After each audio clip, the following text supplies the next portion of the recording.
Long before the ships of Greece darkened the waters of the Aegean, before the names of Achilles and Hector would echo through eternity, there stood a city at the edge of two worlds. Where Asia reached toward Europe across the narrow waters of the Hellespont, where the winds carried both merchants and warriors between continents, a sacred citadel rose from the coastal plain. This was Troy, though it would bear many names through the centuries that rolled like waves against its mighty walls. The story of Troy begins not with mortals, but with the movements of gods and the exile of a prince.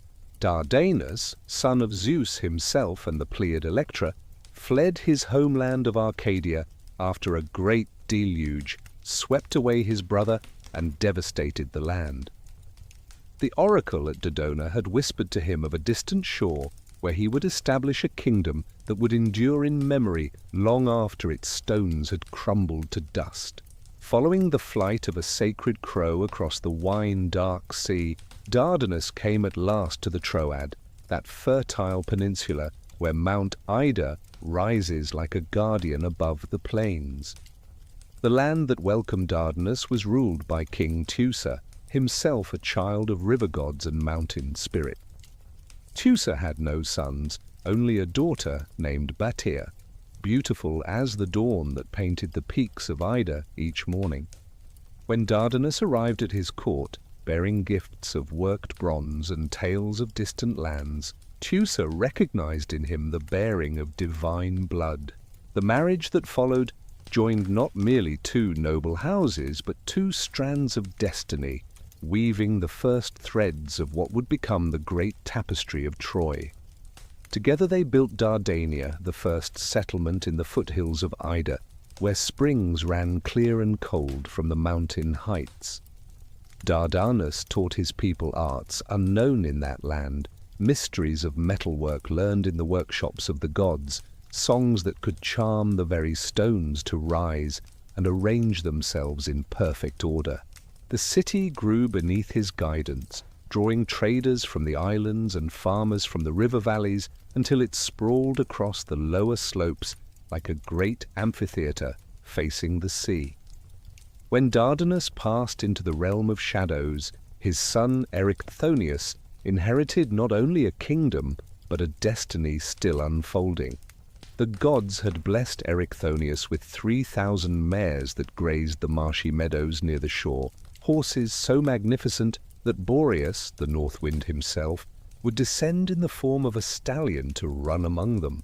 The foals born of these unions could gallop across the tops of wheat fields without bending a single stalk, could race across the foam of breaking waves as if the sea were solid ground. Erichthonius became the wealthiest king in all the mortal world, his treasury filled with amber from the distant north, purple dye from Phoenician shores, and gold that flowed like water through the mountain passes from the lands beyond the rising sun. Yet wealth was not his greatest legacy. His son Tros would give his name to the people themselves, the Trojans, and to the land they inhabited, the Troad, names that would outlive empires and gods alike. Tros ruled with wisdom that seemed to flow from the very earth beneath his throne. During his reign, the city began its transformation from a prosperous town to something greater, something that would capture the imagination of all who beheld it.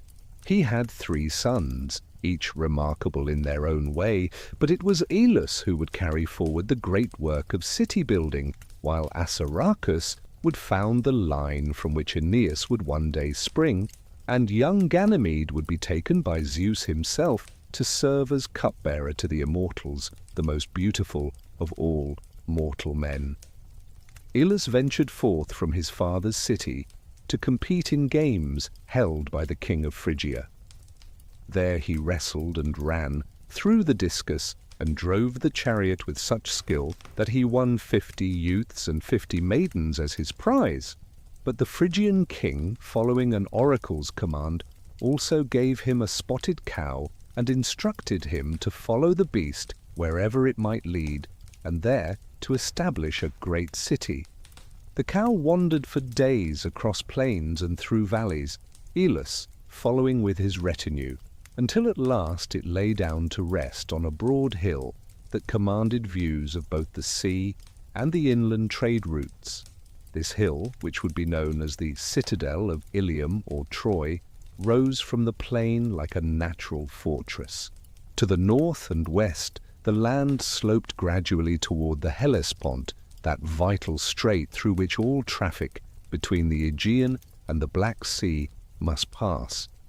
To the south, the plains stretched fertile and green, watered by the rivers Scamander and Simwa that wound like silver serpents toward the shore.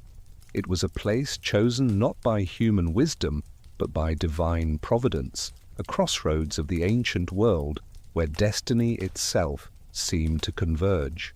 That first night, as Aeolus slept beneath the stars on the hill where his city would rise, he prayed to Zeus for a sign that this was indeed the place ordained by fate.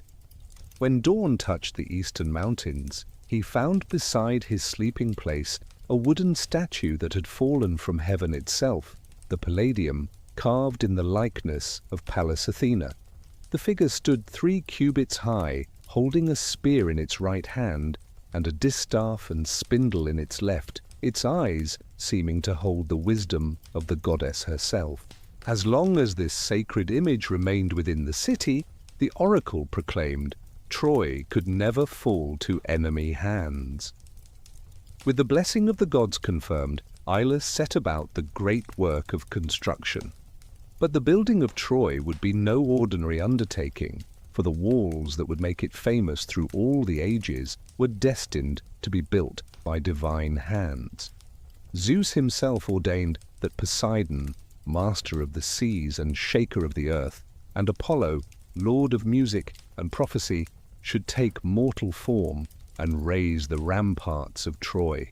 The 2 gods came disguised as wandering craftsmen to King Laomedon, son of Aeolus, who had inherited his father's ambition but possessed a fatal flaw of greed that would shadow Troy's destiny.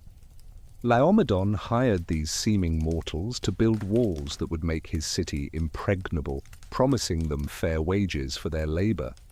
For a full year, the disguised gods toiled beneath the Trojan sun, and under their hands rose walls of such magnificence that mortals would speak of them with awe for 3,000 years.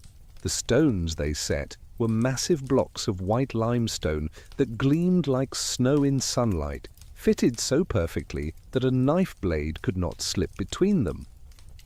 The walls rose 30 feet high and were broad enough that chariots could race along their tops.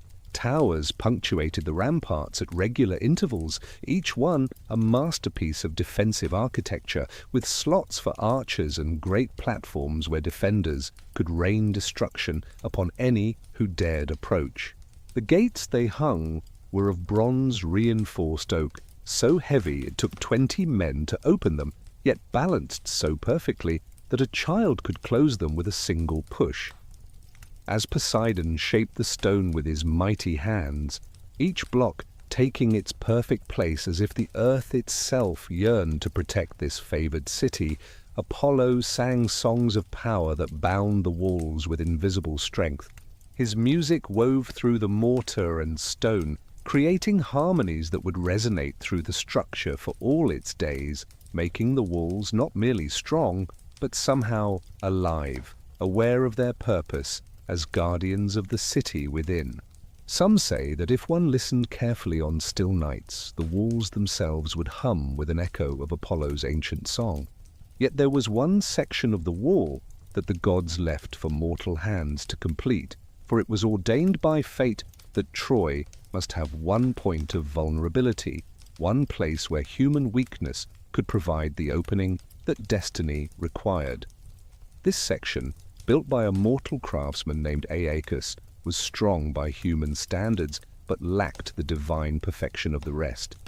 It would be here, at this spot touched only by mortal hands, that the city's doom would one day enter. When the year of labor ended and the walls stood complete, Laomedon looked upon the magnificent fortifications, and his heart filled not with gratitude, but with avarice. The wages he had promised seemed too great a price for work already done, and in his foolishness he thought to cheat beings he believed were merely talented craftsmen. He offered them a fraction of the agreed payment, claiming the work was not worth the full amount, that any skilled mason might have done as well. The rage of the gods at this betrayal shook the very foundations of the city. Poseidon, revealing his divine nature, sent a great sea monster to ravage the coastal lands of Troy, a beast so terrible that it devoured anyone who ventured near the shore. Apollo unleashed a plague upon the city, a wasting sickness that struck down young and old alike.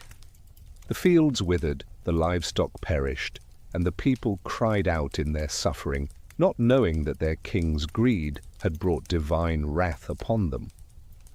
In desperation, Laomedon consulted the oracle, which declared that only by sacrificing his own daughter, Hesione, to the sea monster could the curse be lifted. With great reluctance, the king had his daughter chained to a rock by the shore, dressed in funeral garments to await the monster's arrival. But fate had other plans, for at that moment the greatest of all heroes happened to be passing by on one of his many labors. Heracles, son of Zeus, heard the maiden's cries and learned of the city's plight. He struck a bargain with Laomedon, offering to slay the monster in exchange for the divine horses that Zeus had given to Tros as compensation for taking Ganymede. The king eagerly agreed, and Heracles, with his incredible strength and courage, battled the monster for 3 days and 3 nights. At last, he leapt into the creature's maw and cut his way out from within, emerging victorious, but expecting his promised reward. Once again, Laomedon's greed overcame his wisdom.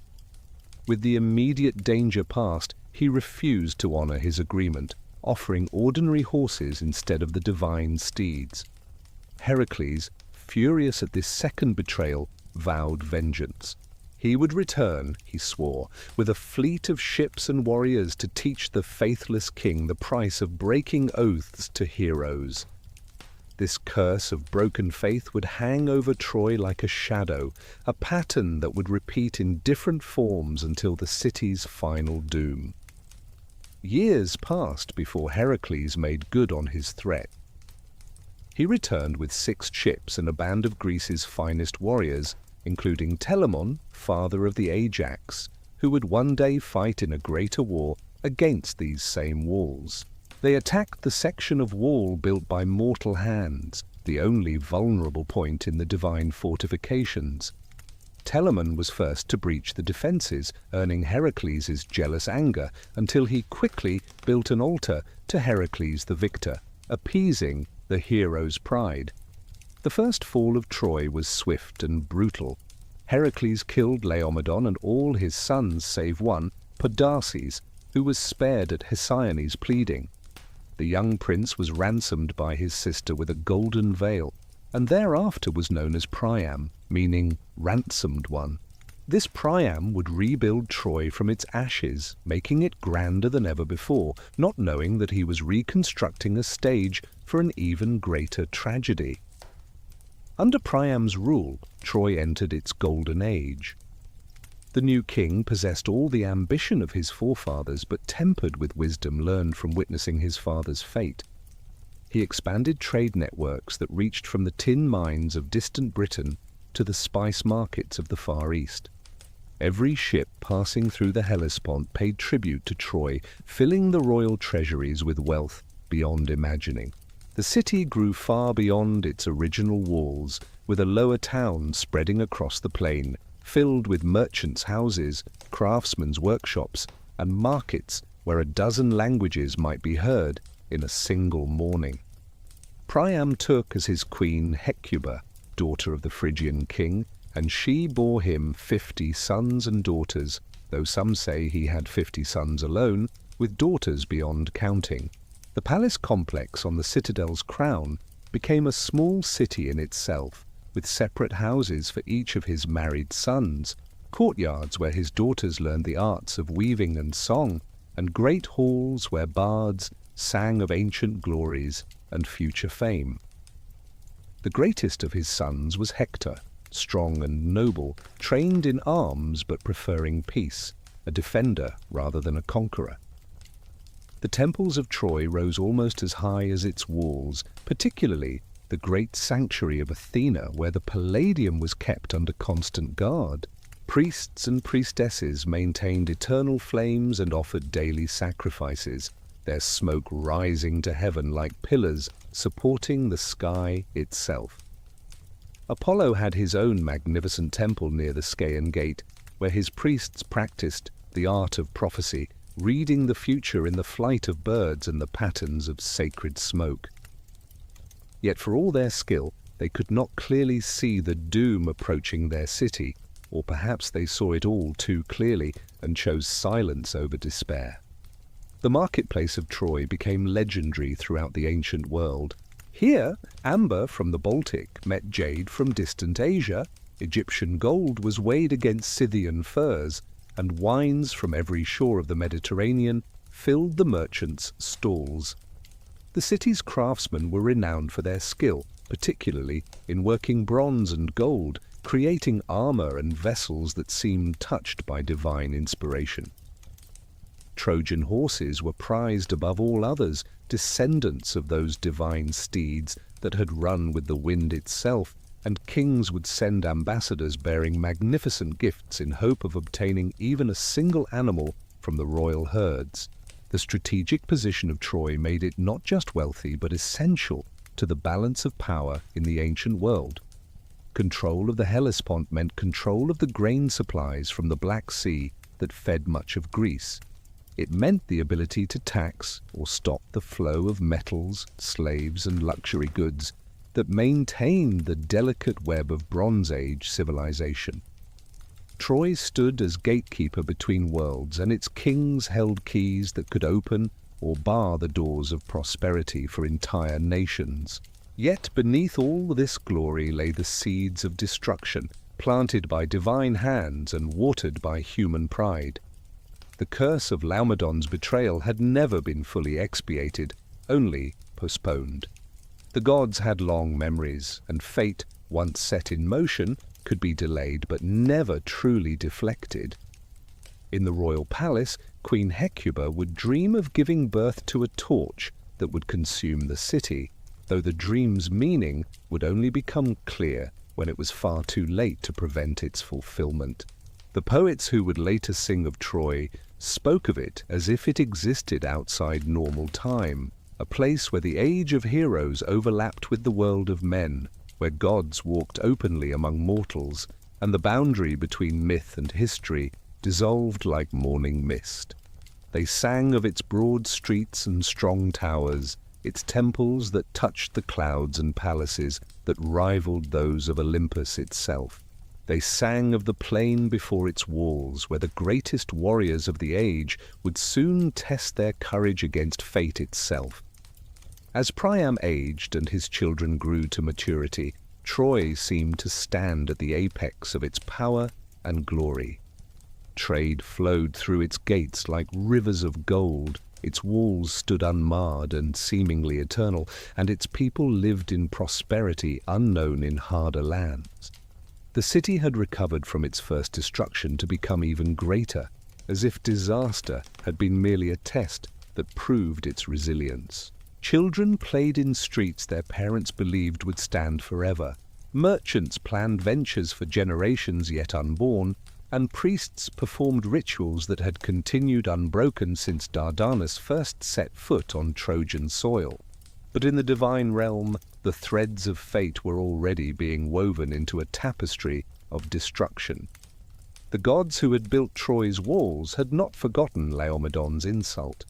The cosmic balance that had been disturbed by broken oaths demanded restoration, and somewhere in the royal palace, a prince was about to be born, whose choices would bring about the fulfillment of every curse and prophecy that hung over the city like storm clouds gathering on a distant horizon. The Palladium still stood in Athena's temple, that guarantee of Troy's invincibility as long as it remained within the walls. But prophecies in the ancient world were double-edged swords, their promises often containing the very conditions of their own undoing. The statue that protected Troy also marked it as a city of special destiny, a place where the gods took particular interest, where their rivalries and affections would play out in human lives and mortal suffering. The night before Paris was born, Queen Hecuba dreamed she gave birth to a flaming torch that spread its fire throughout Troy until every building was consumed and only ashes remained where the great city had stood. She woke screaming in the darkness, her hands clutching her swollen belly where the child moved restlessly, as if already eager to enter the world and fulfill whatever destiny awaited.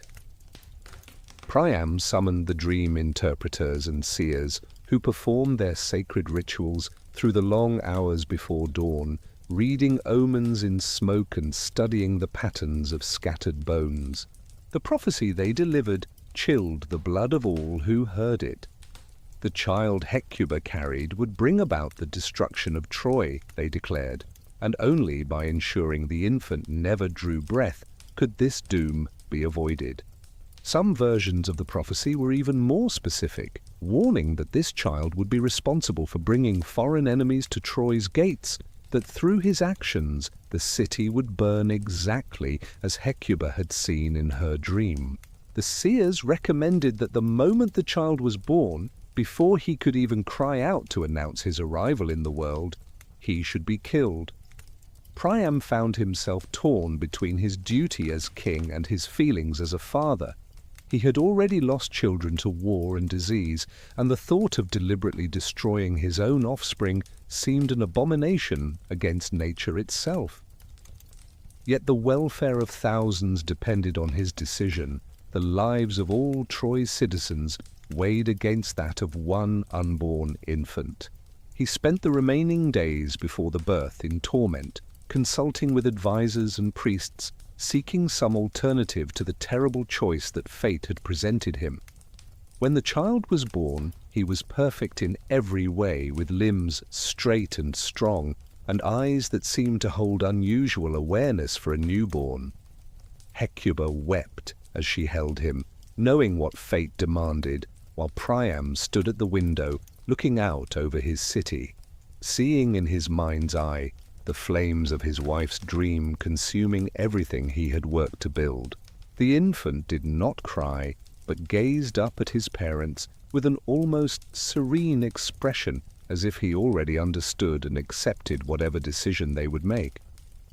Unable to kill the child with his own hands, Priam commanded his chief herdsman, Achilles, to take the infant to Mount Ida and leave him exposed on the slopes where wild beasts or the elements would claim him. This was the ancient way of dealing with unwanted children, allowing fate or the gods to determine their survival while avoiding the direct pollution of kindred blood. Achilles took the baby, wrapped in royal purple, that would be his only inheritance, and carried him far up the mountain paths to a place where wolves were known to hunt.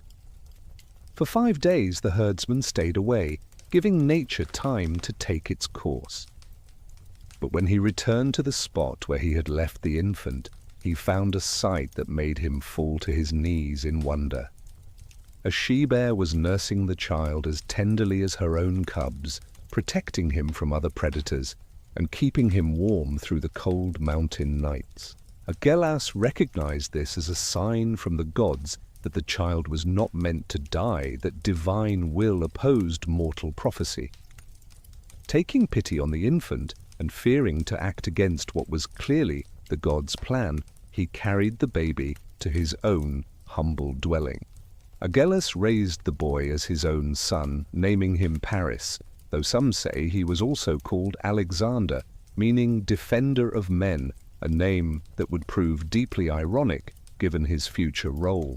The child grew up among the herds on the slopes of Ida, learning the ways of cattle and sheep, developing the strength and agility needed to protect the flocks from lions and wolves that hunted in the mountain forests. He knew nothing of his royal birth, believing himself to be simply the son of a herdsman, though his unusual beauty and natural nobility of bearing often made others wonder at his true origins. Paris grew to be extraordinarily handsome, with features so perfect that shepherdesses would forget their duties to stare at him when he passed. His hair caught the sunlight like spun gold, his movements held the grace of a dancer and the strength of a warrior, and his voice could charm the birds from the trees when he sang to his flocks during the long, quiet hours of watching. He became known throughout the region of Ida for his fairness in settling disputes among the herdsmen, earning the nickname the Judge for his ability to see clearly through conflicting claims to find the truth. It was this reputation for fair judgment that would lead to his entanglement in divine affairs. On the heights of Mount Ida, far from the complexities of court life and the burdens of prophecy, Paris lived a simple existence that might have continued indefinitely had not the gods themselves chosen him for a terrible purpose. He had taken a wife from among the mountain nymphs, the lovely Wenone, who knew the secret arts of healing, and they lived in a cave that overlooked the vast expanse of the Trojan plain far below, where the city appeared as a distant gleam of white walls and golden temples. Meanwhile, in the realm of the gods, events were unfolding that would soon shatter Paris's pastoral peace. At the wedding of Peleus and Thetis, parents of the yet unborn Achilles, all the gods and goddesses had been invited to celebrate except one. Eris, the goddess of discord and strife, had been deliberately excluded, for who would want discord at a wedding feast? But the insult rankled, and Eris planned a revenge that would use the gods' own vanity against them and ultimately bring about the greatest war the world had ever seen. Into the midst of the wedding celebration, Eris threw a golden apple inscribed with the simple words, "For the fairest." Immediately, 3 goddesses laid claim to the prize. Hera, queen of the gods, believed her majesty and power made her the obvious choice. Athena, goddess of wisdom and war, knew that true beauty came from intelligence and skill. Aphrodite, goddess of love and desire, smiled knowingly, certain that beauty itself was her domain, and none could surpass her in loveliness. The dispute grew so heated that it threatened to tear Olympus apart. Zeus, wisely refusing to judge between his wife and daughters, declared that the decision must be made by a mortal, one known for his fair judgment and uncorrupted by divine politics. Hermes was dispatched to find such a judge, and the gods' attention turned to Mount Ida, where a young shepherd had earned fame for his impartial decisions. Paris would judge not cattle or grazing rights this time, but the beauty of goddesses, though he did not yet know how this honor would curse him and all he loved. On a day that began like any other, with morning mist rising from the valleys and eagles circling the peaks, Paris was tending his flocks when the very air seemed to shimmer and bend. Before him materialized Hermes, his winged sandals hovering inches above the grass, his herald staff gleaming with otherworldly light. Behind him came 3 figures of such radiance that Paris had to shield his eyes, though even through his fingers he could see their divine beauty that made all mortal loveliness seem like shadows cast by true light. Hermes explained the nature of the contest, showing Paris the golden apple that had caused such dissension in heaven. Each goddess would present herself to him, and he must decide which deserved the title of fairest. Paris protested that he was merely a shepherd, unqualified to judge immortal beauty, but Hermes assured him that his reputation for fairness had reached even Olympus, and that Zeus himself had chosen him for this task. There could be no refusing a commission from the king of the gods. Hera approached first, magnificent in her royal bearing, draped in robes that seemed woven from the purple of sunset, and the gold of sunrise. She did not merely walk, but glided, each movement a demonstration of perfect dignity and grace. Her beauty was that of mountains and storms, powerful and commanding, the beauty of natural forces that shape the world. As Paris gazed upon her, she spoke of the rewards that would be his if he chose wisely. "Choose me," Hera said, her voice resonating with the authority of eons of rule, "and I will make you king of all Europe and Asia. Cities beyond counting will bow before your throne, armies will march at your command, and your name will be carved into the foundations of empires that will last 1,000 years. You will rule from a palace that makes Priam's seem a shepherd's hut, and kings will send their sons to serve as your cupbearers. The power of Zeus's queen will flow through your bloodline forever." The vision she showed him was intoxicating. Paris saw himself seated on a throne of gold and ivory, receiving tribute from lands he had only heard named in stories. He saw armies spreading his law to the far corners of the earth, saw cities rising at his command, saw his children ruling after him in an unbroken dynasty that would outlast the mountains. For a moment, the shepherd boy from Ida glimpsed what it would mean to hold the reins of the world in his hands. Next came Athena, and her beauty was of an entirely different nature.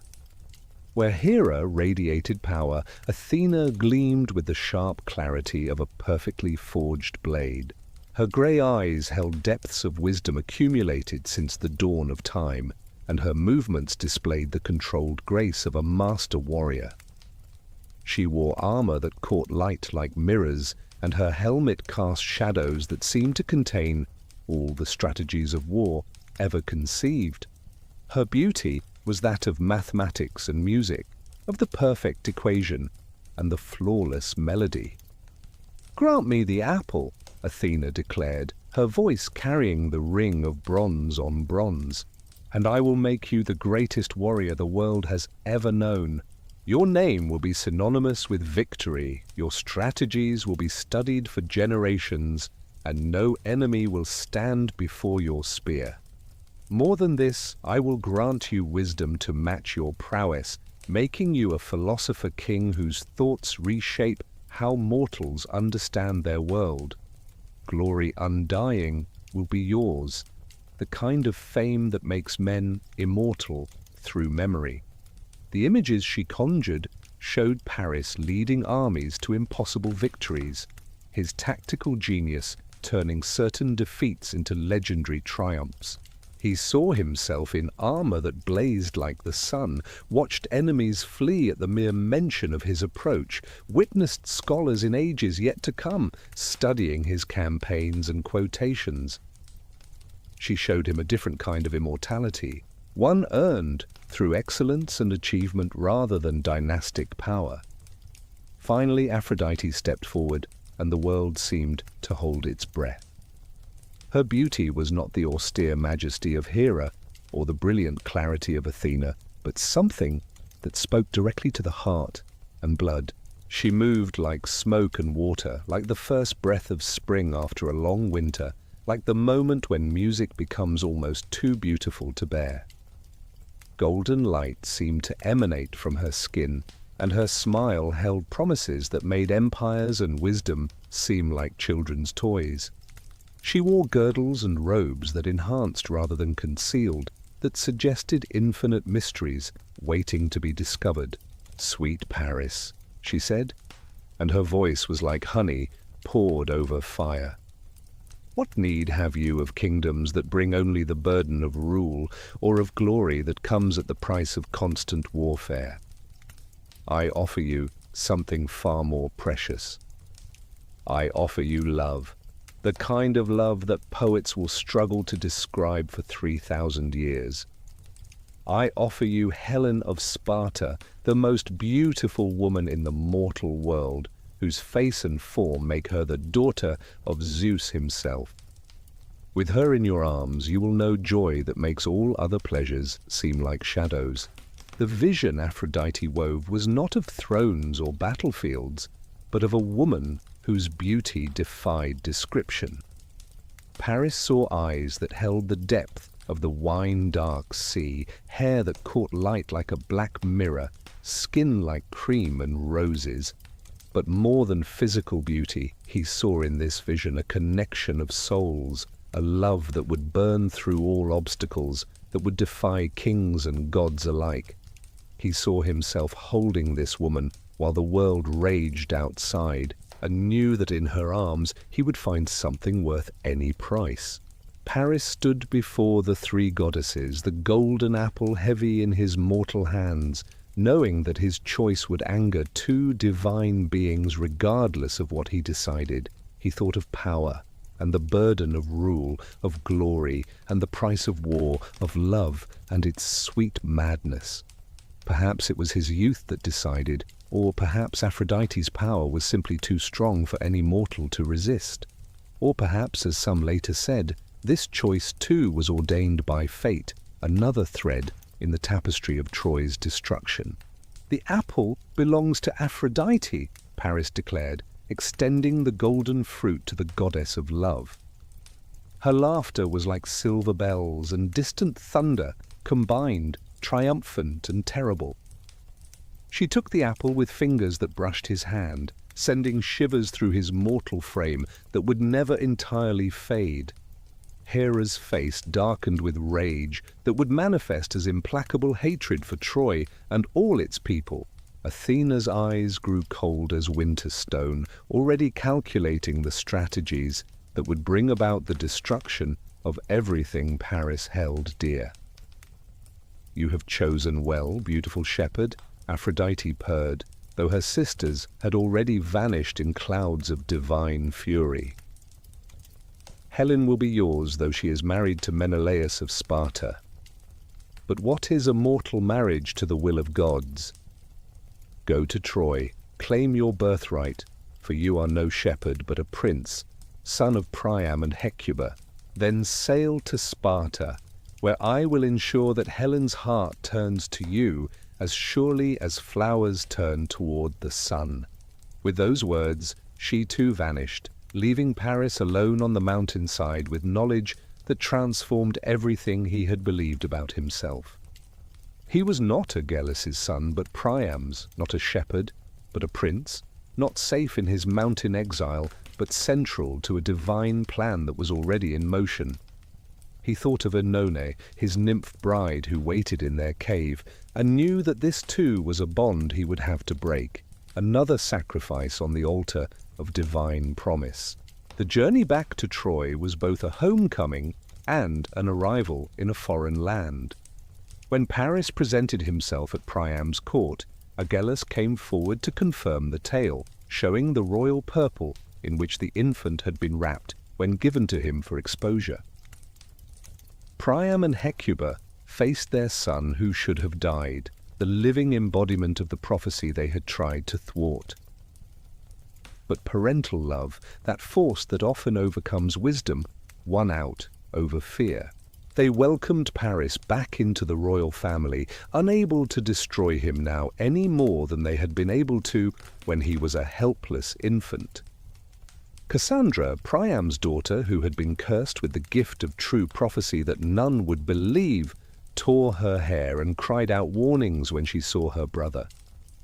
She spoke of ships black with pitch, of blood running in the streets, of flames reaching toward heaven, but her words were dismissed, as they always were, the curse of Apollo, ensuring that truth from her lips sounded like madness. Her brother Hector, noble and protective, welcomed Paris with warrior's embrace, not knowing he welcomed his own doom. Paris found the palace a bewildering change from his shepherd's life. Servants attended his every need. He wore robes of finest purple and gold, and he learned the arts considered proper for a prince, including warfare, though he proved better with the bow than with sword and spear.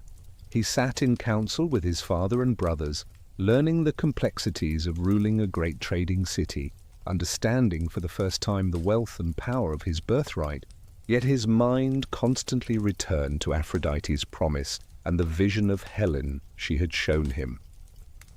the opportunity to sail to Sparta came sooner than expected. Priam decided to send an embassy to the Greek kingdoms, ostensibly to improve trade relations, but also to seek the return of his sister Hesione, who had been taken by Heracles years before and given to Telamon as a prize. Paris volunteered to lead this mission, and despite Cassandra's renewed warnings and some unease among the court prophets, Priam agreed. A fleet was prepared, gifts were loaded for the Spartan king, and Paris set sail toward his destiny. The ships that departed from Troy's harbour were beautiful specimens of Trojan craftsmanship, their hulls painted with scenes of gods and heroes, their sails purple and gold like the royal house they represented. Paris stood at the prow of the lead ship, no longer the shepherd of Ida, but a prince on a diplomatic mission, though in his heart he knew diplomacy was the farthest thing from his true purpose. Aphrodite's presence seemed to travel with him, perfuming the sea breeze and calming the waves before his fleet. As they sailed through the Aegean, passing islands that rose like sleeping giants from the blue waters, Paris thought not at all of the consequences his mission might bring. Young men in love, or in the anticipation of love, rarely consider broader implications. He did not think of the oaths that bound the Greek kings together, or of the pride of Menelaus, or of the rage of cuckolded husbands backed by divine fury. He thought only of Helen, building her image in his mind from the glimpse Aphrodite had given him, imagining their meeting and the moment when her eyes would first meet his. The coast of Laconia appeared on the horizon like a promise about to be fulfilled. Sparta itself lay inland, but the harbour at Gythium received the Trojan ships with proper ceremony. Messengers were sent ahead to announce the arrival of Prince Paris of Troy, and preparations began for the journey to Menelaus's palace. Paris, dressed in his finest robes, placed a golden circlet on his brow and practiced the speeches he would make about trade and friendship between nations, all while knowing these words were merely performance, a necessary prelude to his true purpose. As his chariot climbed the road toward Sparta, passing through olive groves and vineyards that prospered under Menelaus's rule, Paris felt the hand of fate closing around him. Each rotation of the wheels brought him closer to Helen, but also closer to becoming the torch from his mother's dream. He did not know that Hera and Athena were already at work, weaving their revenge through the complex web of Greek politics and divine intervention. He did not know that his choice on Mount Ida had set in motion events that would bring about the deaths of almost everyone he had met since returning to Troy. All he knew was that somewhere in the palace, now visible in the distance, waited a woman whose beauty surpassed all mortal understanding, and that Aphrodite had promised she would be his. The sun was setting as he approached Sparta's gates, painting the sky in shades of red that might have seemed ominous to someone less intoxicated by divine promise. But Paris saw only beauty in that sunset, a proper backdrop for the beginning of the greatest love story the world would ever know, not understanding that the greatest love stories are often also the greatest tragedies. The palace of Menelaus rose from the Spartan plain like a testament to ordered power, its stones fitted with the precision that characterized everything in that warrior kingdom. Unlike the soaring towers and golden temples of Troy, Spartan architecture spoke of strength without ostentation, walls built to withstand siege rather than to impress visitors with their beauty. Yet there was a different kind of magnificence in its austere perfection, in corridors that echoed with the footsteps of warriors who valued honor above gold, in halls where decisions were made that shaped the fate of all Greece. Menelaus himself greeted the Trojan delegation at the palace gates, embodying the sacred laws of hospitality that governed civilized nations. He was a man in his prime, red-bearded and broad-shouldered, with the bearing of one who had fought for his position and would fight to keep it. His marriage to Helen had made him king of Sparta, for she had inherited the throne through her mother Leda, but Menelaus had proven himself worthy of rule through wisdom and warrior prowess. He clasped Paris's hand in greeting, not knowing he welcomed the instrument of his own devastation. The feast that evening was magnificent in the Spartan manner, focusing on quality rather than excess. The wine came from vineyards that had been cultivated for generations, each cup carrying the taste of sun-warmed hills and ancient soil. The meat was from cattle raised on the rich grasslands of the Eurotas Valley, seasoned with herbs that grew wild on mountain slopes. Musicians played the severe melodies favoured in Sparta, songs of valour and endurance rather than the sensuous tunes of eastern courts. Paris sat at the king's right hand, playing his role as diplomat, discussing trade routes and mutual interests while his eyes searched the hall for the one face he had come to see. Helen entered the feast hall like dawn breaking over the sea, and every conversation ceased mid-syllable. She moved with a grace that seemed barely tethered to earth, as if at any moment she might simply float away like smoke or morning mist. Her beauty was indeed beyond mortal description, for she was daughter of Zeus, who had come to her mother Leda in the form of a swan, and that divine heritage showed in every line of her face, every gesture of her hands. Her hair was like a dark river in which stars had become entangled. Her eyes held depths that promised answers to questions men had not yet learned to ask. She took her place beside Menelaus with the practiced dignity of a queen, but when her gaze met that of Paris across the table, something shifted in the very air of the hall. Aphrodite, invisible to mortal eyes, stood behind Helen's chair, her divine fingers weaving enchantment through the atmosphere like threading gold through cloth. The goddess whispered in Helen's ear words that bypassed thought and spoke directly to the heart, awakening desires that had slumbered through years of dutiful marriage to a man she respected but had never chosen. Paris felt the moment when Helen truly saw him, not as a visiting prince or political necessity, but as the man Aphrodite had chosen for her. Colour rose in her cheeks like rose petals floating on cream, and her breath caught in a way that made her husband glance at her with concern. She lowered her eyes quickly, but not before Paris saw in them a recognition that matched his own, a sense of destiny clicking into place like the final piece of a cosmic puzzle. The evening progressed with increasing tension that only 3 people in the hall truly understood.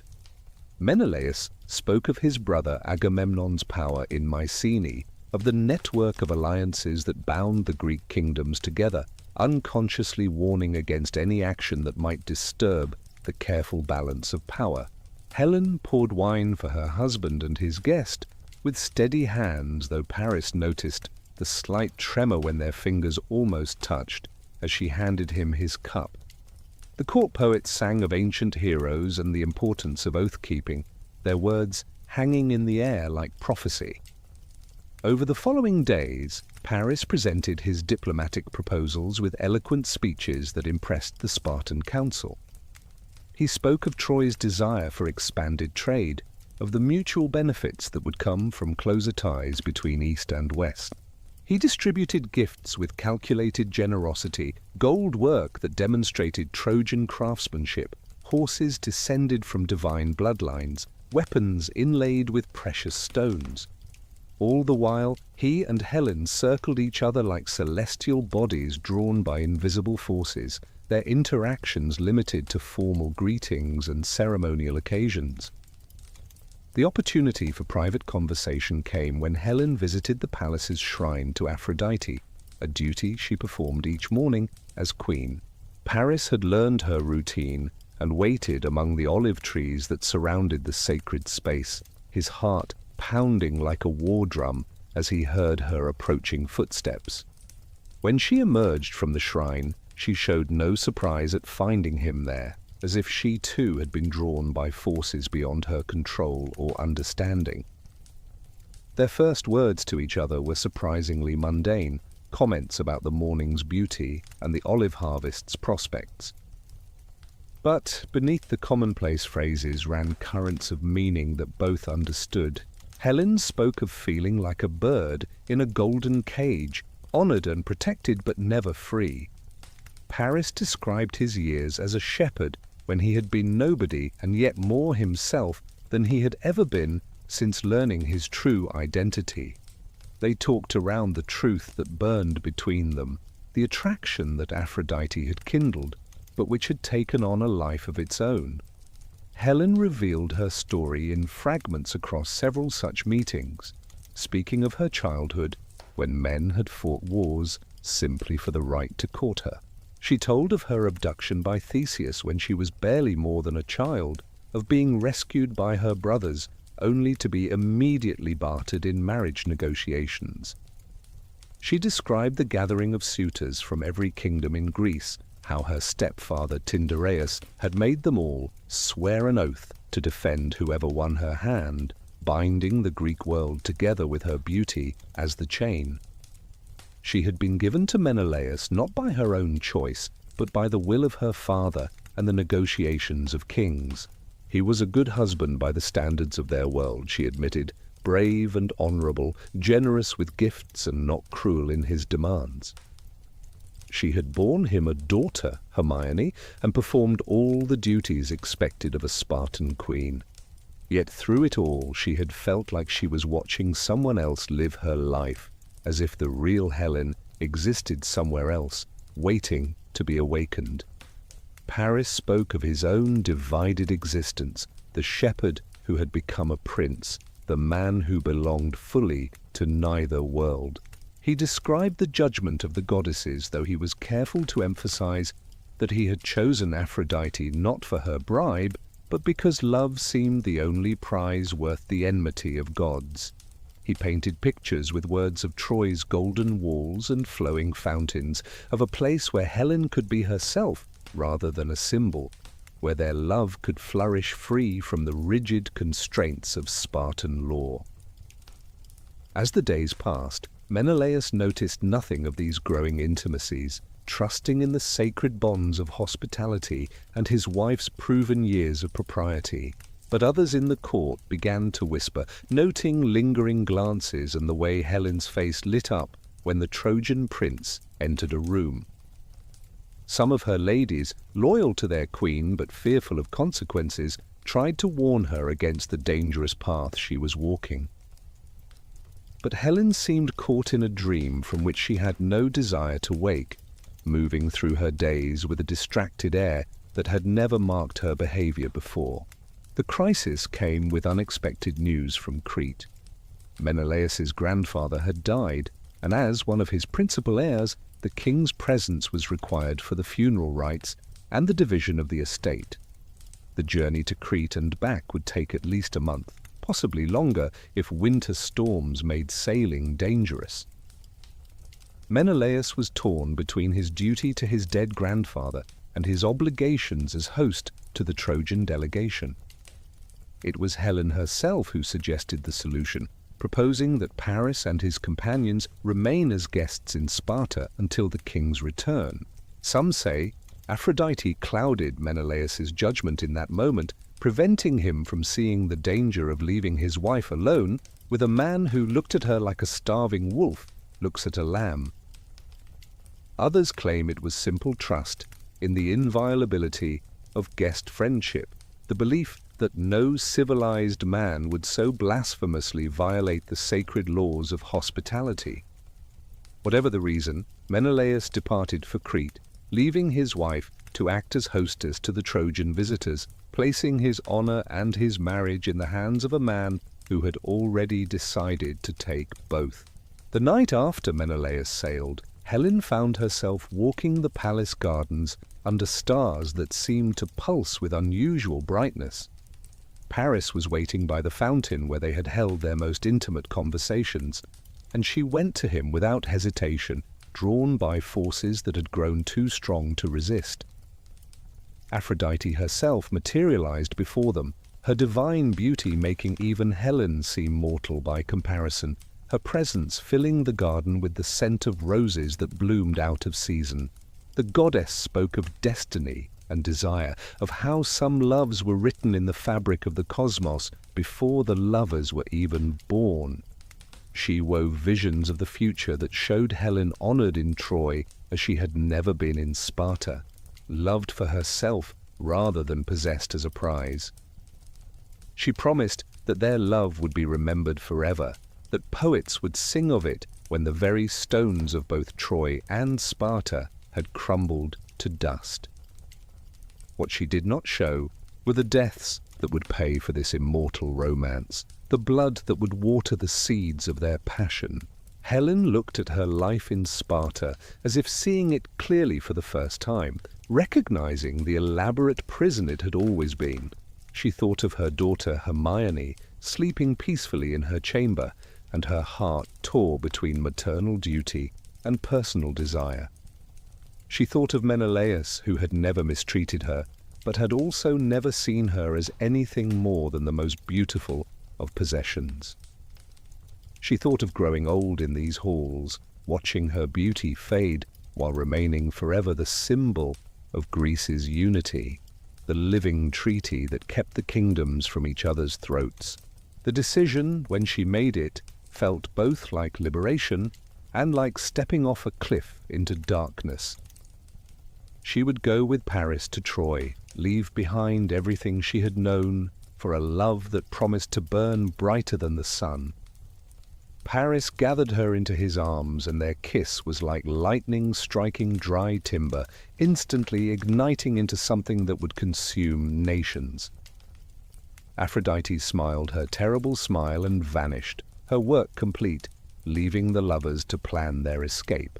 They moved quickly, knowing that delay would only increase the chance of discovery or Helen's resolve weakening. Paris ordered his men to prepare the ships for immediate departure, telling them they sailed on urgent business for Troy. Helen gathered what treasures she could carry, gold and jewels that belonged to her by right, though later the Greeks would call it theft. She wrote no letter of explanation, knowing that words could never justify what she was doing, that any attempt would only sound like madness or divine possession, which perhaps it was. The most painful moment came when Helen slipped into Hermione's room for a final goodbye. Her daughter slept with the peaceful trust of childhood, clutching a doll Helen had made for her with her own hands.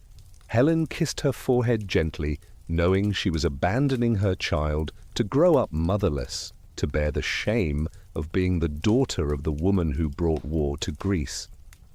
Some say she whispered a prayer to Aphrodite to protect the girl, though what protection a goddess of love could offer in a world about to be consumed by hate was questionable.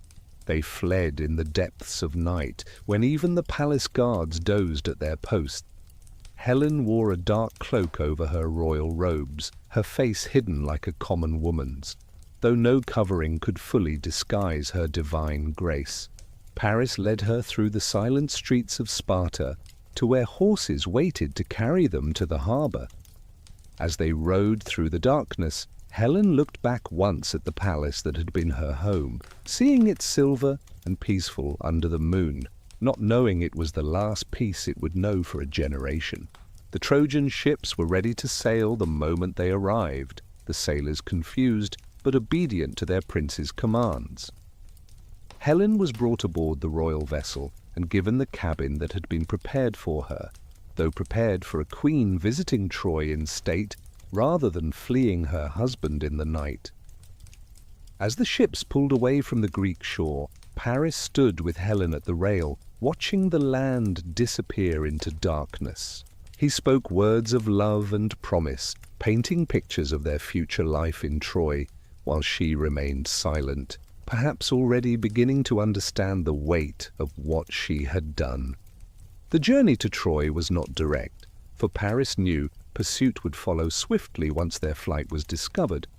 They sailed first to Sidon, where Paris displayed a cunning that belied his reputation as merely a beautiful fool. He was received as a royal guest, lavished the Sidonian king with gifts, and then raided the treasury when the court was drunk on Trojan wine.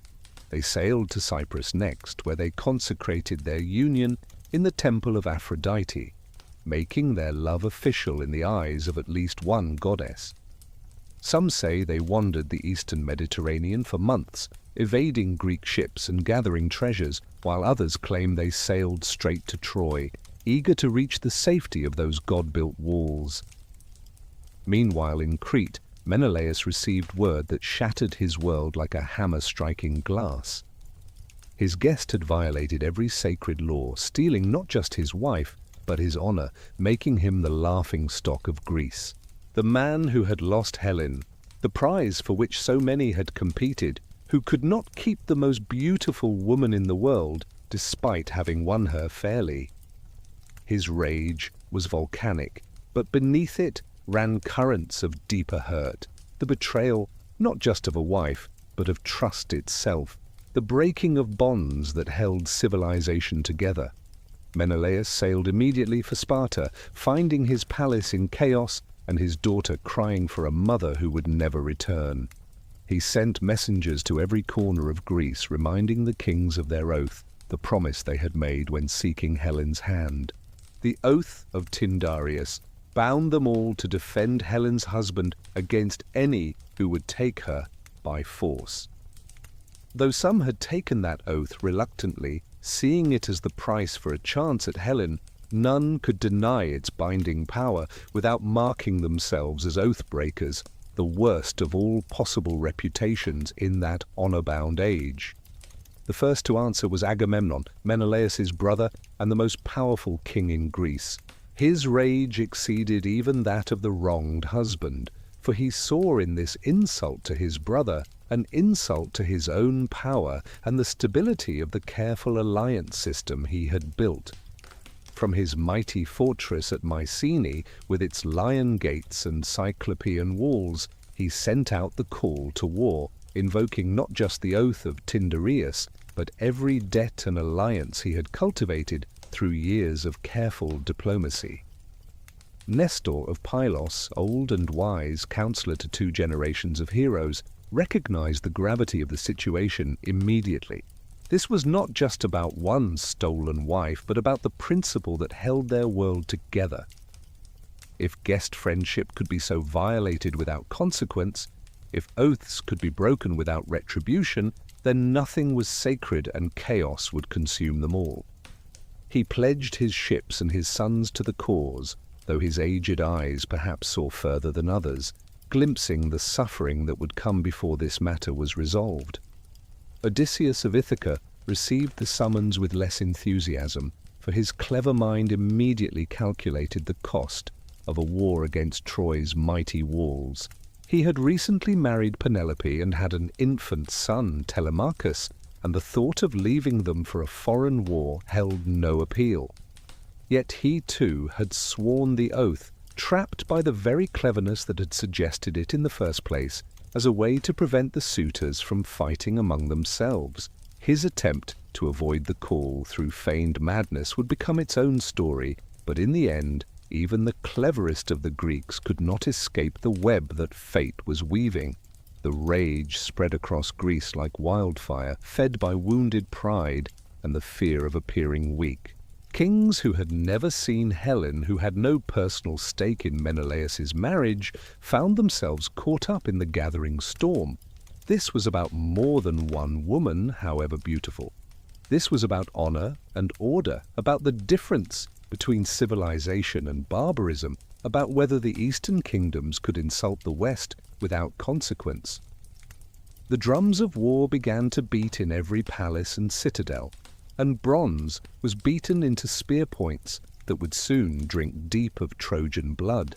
Yet in Troy itself, as Paris's ships finally entered the harbor below the great city's walls, there was celebration rather than preparation for war. Priam received his son and new daughter-in-law with joy that overcame wisdom, seeing in Helen not the doom of his city, but the most glorious bride any of his sons had won.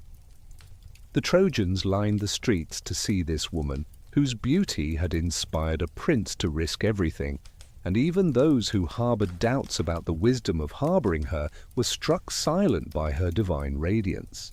Helen entered Troy not as a captive or a refugee, but as a princess, riding in a chariot of gold beside Paris, while flowers were strewn in their path. The people who cheered her arrival did not know they were welcoming their destruction, that the woman they honored would be the excuse for their children's slaughter. They saw only beauty and romance, a love story that elevated their city to the realm of legend, not understanding that legends are often written in blood and ash. In the palace, Cassandra howled prophecies of doom that went unheeded as always, while Hector looked upon his brother's prize with deep foreboding. He knew the Greeks would come, knew that Troy would have to pay for Paris's passion with the lives of its defenders. But he also knew his duty as a prince of Troy, to defend his family and city regardless of the foolishness that had brought danger to their door. He began preparing for war, even as the rest of Troy celebrated, checking the walls his ancestors had built, counting the warriors who could be called to arms, sending messages to Troy's allies across Anatolia. The die was cast, the torch lit that would consume not just Troy, but the entire heroic age. In bedchambers across Greece, warriors said goodbye to wives they might never see again.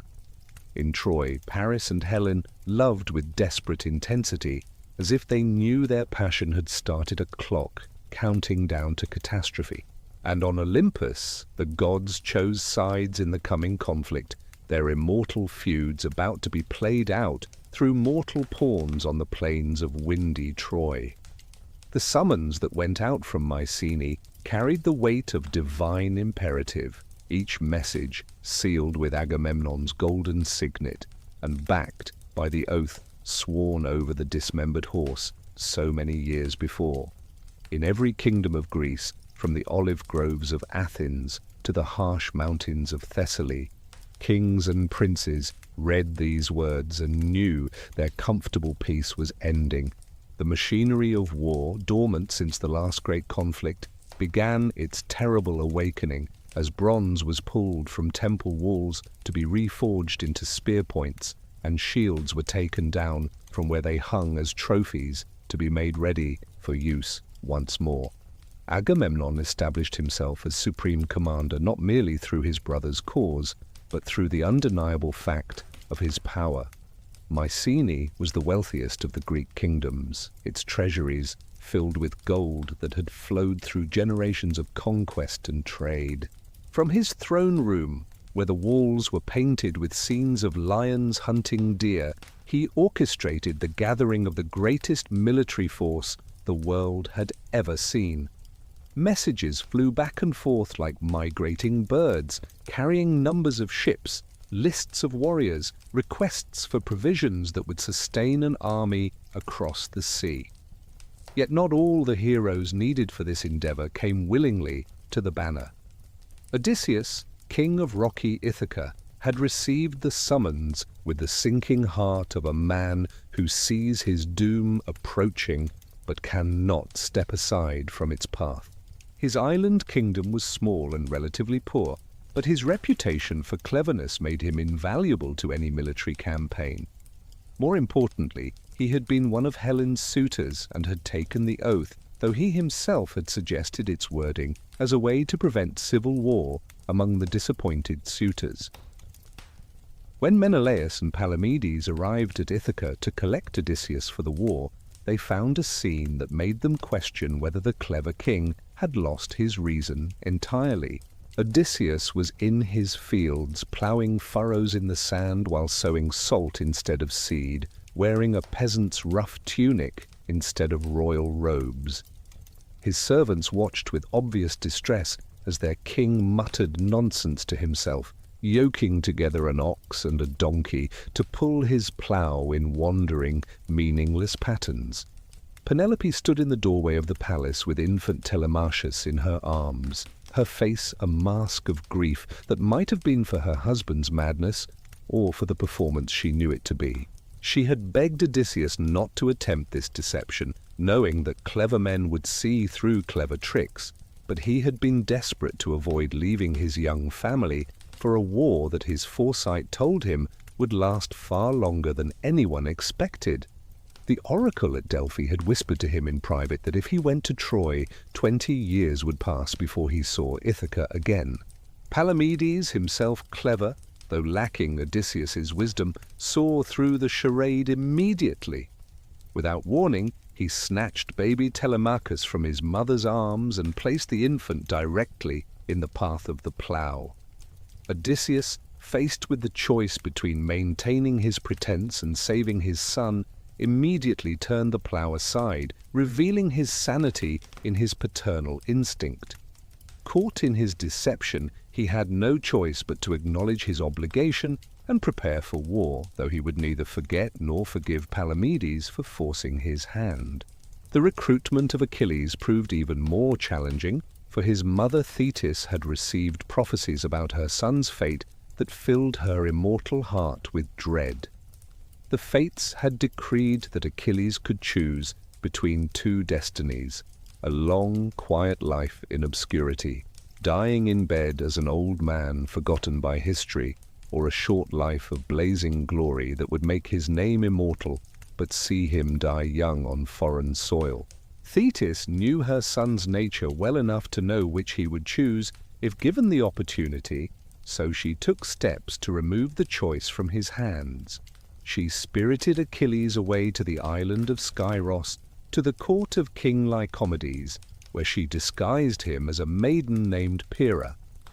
His exceptional beauty, still beardless in his youth, made the deception possible, though his height and the way he moved, with a warrior's unconscious grace, made some of the genuine court ladies whisper and wonder.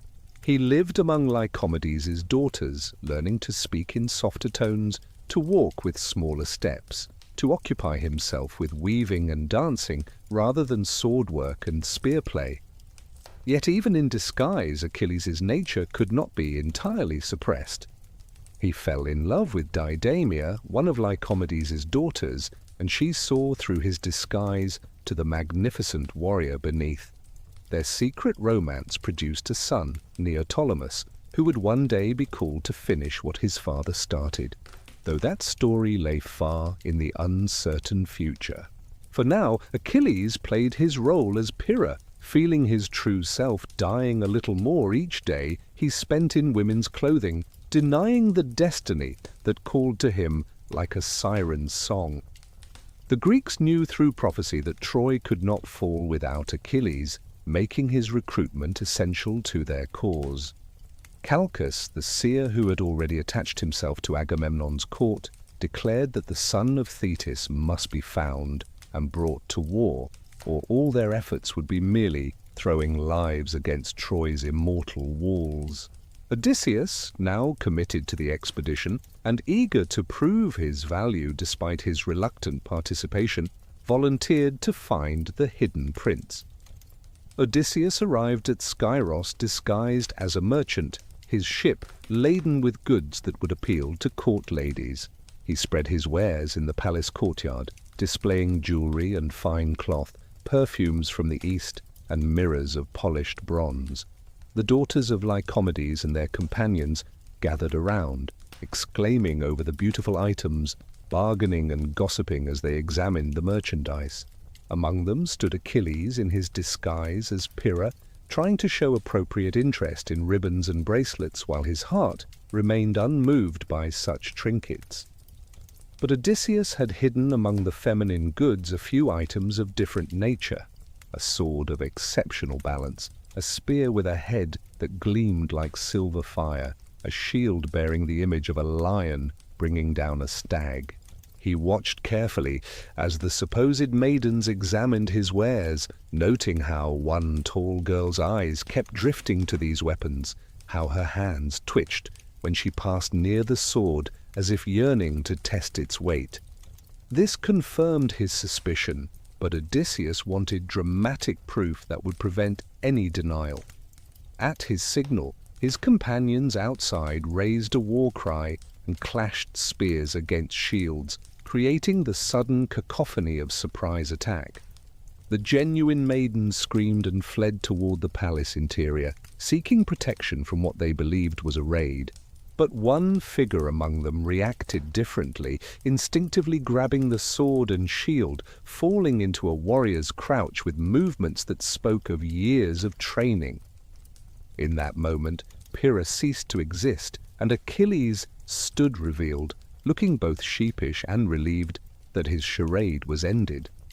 The rage of Thetis when she learned her son had been discovered was terrible to behold. She rose from the sea in a waterspout that reached the clouds, her divine voice carrying across the waters to curse Odysseus and all who would take her son to his doom. But Achilles himself, finally free to be who he truly was, embraced his destiny with joy that seemed almost mad.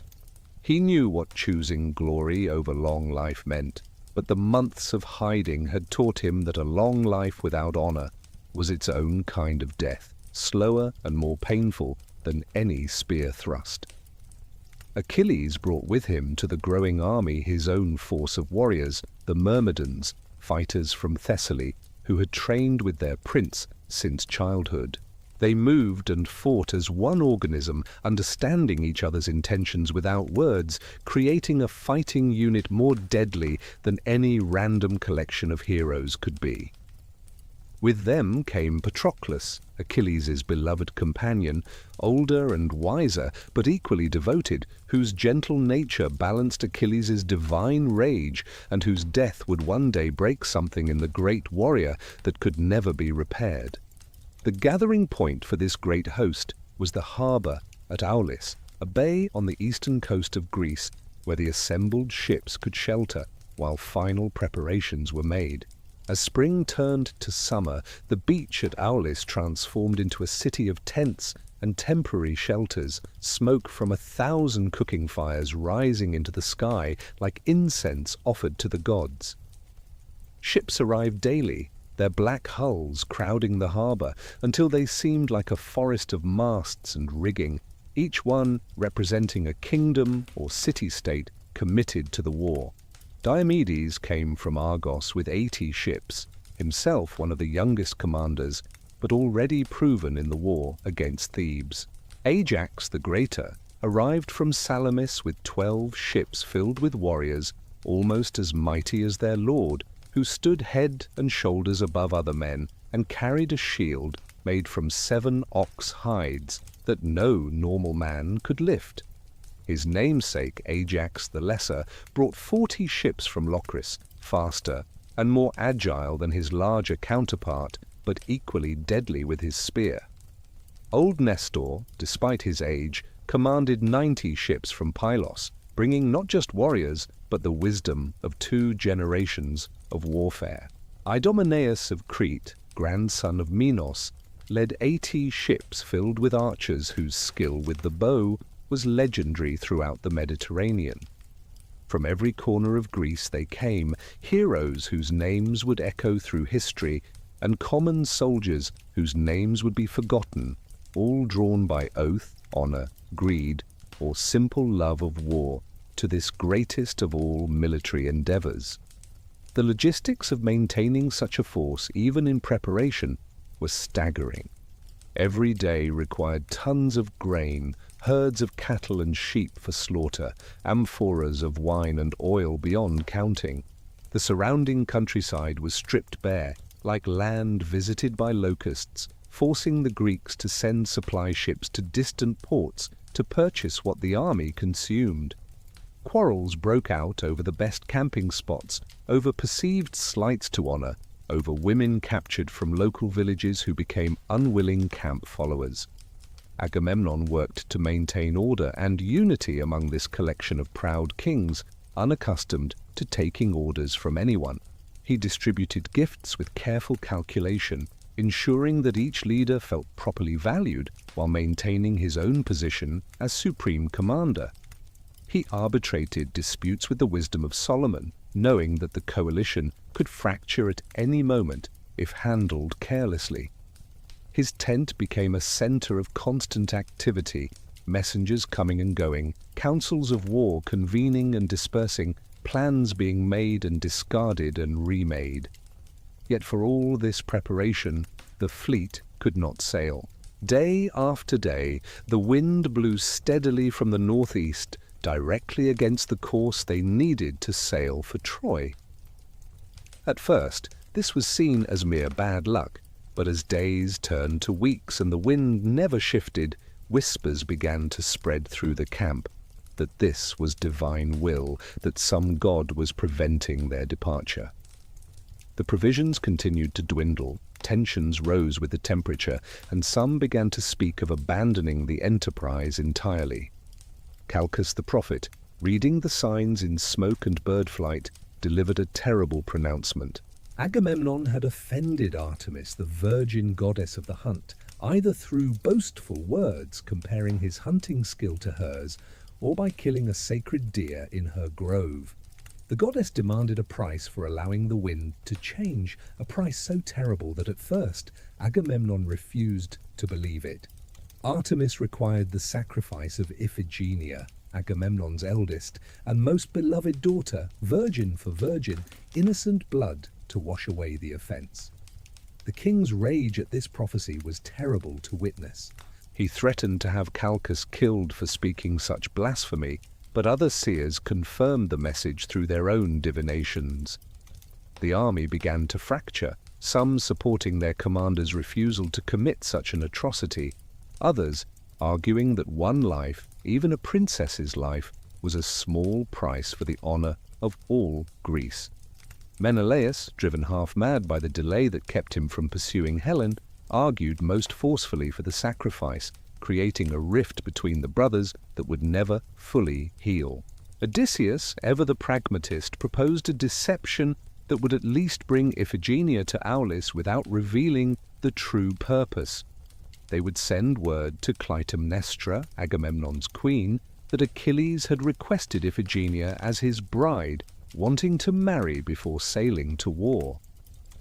What mother could refuse such an honor for her daughter, marriage to the greatest warrior of the age? The message was sent, and Clytemnestra, filled with joy at this unexpected elevation of her daughter's status, immediately prepared to bring Iphigenia to Aulis for the wedding. The arrival of the queen and princess at the Greek camp created a stir of different emotions among those who knew the true purpose. Iphigenia, barely past childhood but radiant with happiness at her supposed upcoming marriage, greeted her father with such trust and love that Agamemnon nearly broke down at the sight of her. Clytemnestra, noting the strange atmosphere in the camp and her husband's evident distress, began to suspect something was amiss, but could not imagine the full horror of what was planned. Achilles himself, when he learned his name had been used in this deception, was furious at the dishonor done to him and initially threatened to defend Iphigenia with his own warriors. But the girl herself, when she finally learned the truth, displayed a courage that shamed the greatest warriors present. She declared that if her death was necessary for the Greek cause, if thousands of soldiers were waiting to avenge the insult to Greece, and she alone stood in their way, then she would go willingly to the altar rather than be the cause of the expedition's failure. The sacrifice took place at dawn, with the entire army assembled as witnesses. Agamemnon, his face a mask of controlled anguish, performed his duty as both king and priest, raising the ceremonial knife above his daughter, who lay on the altar dressed in wedding clothes that had become funeral garments.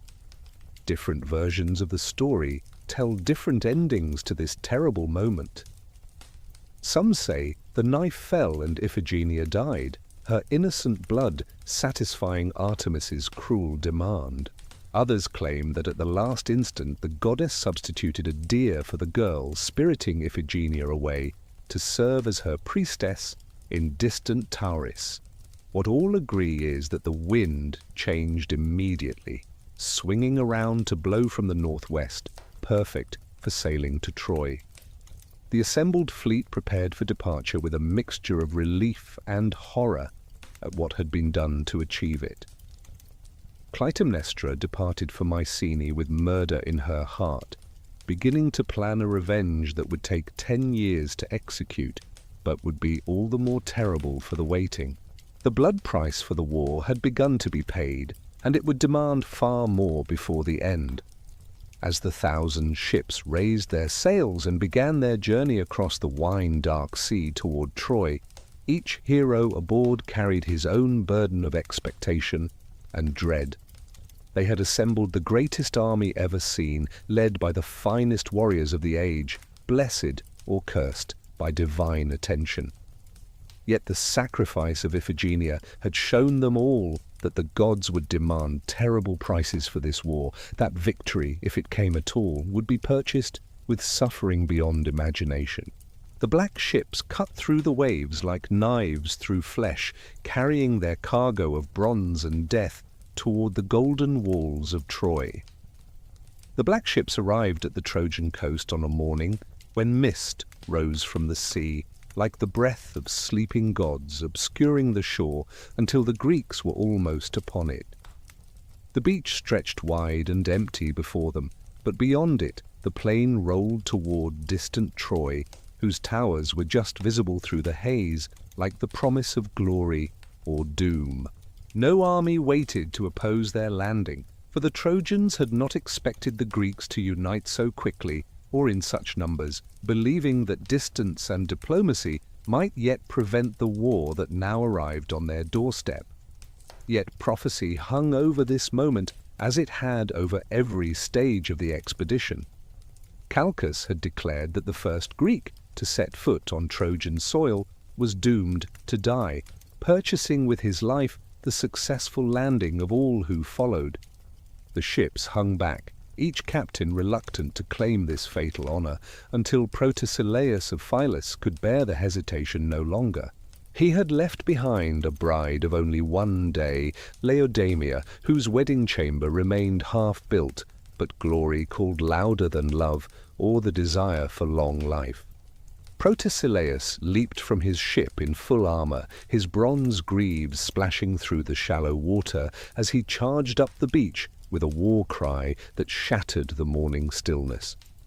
Behind him, inspired by his courage or shamed by it, the entire Greek fleet surged forward, thousands of warriors pouring onto the beach like a bronze tide.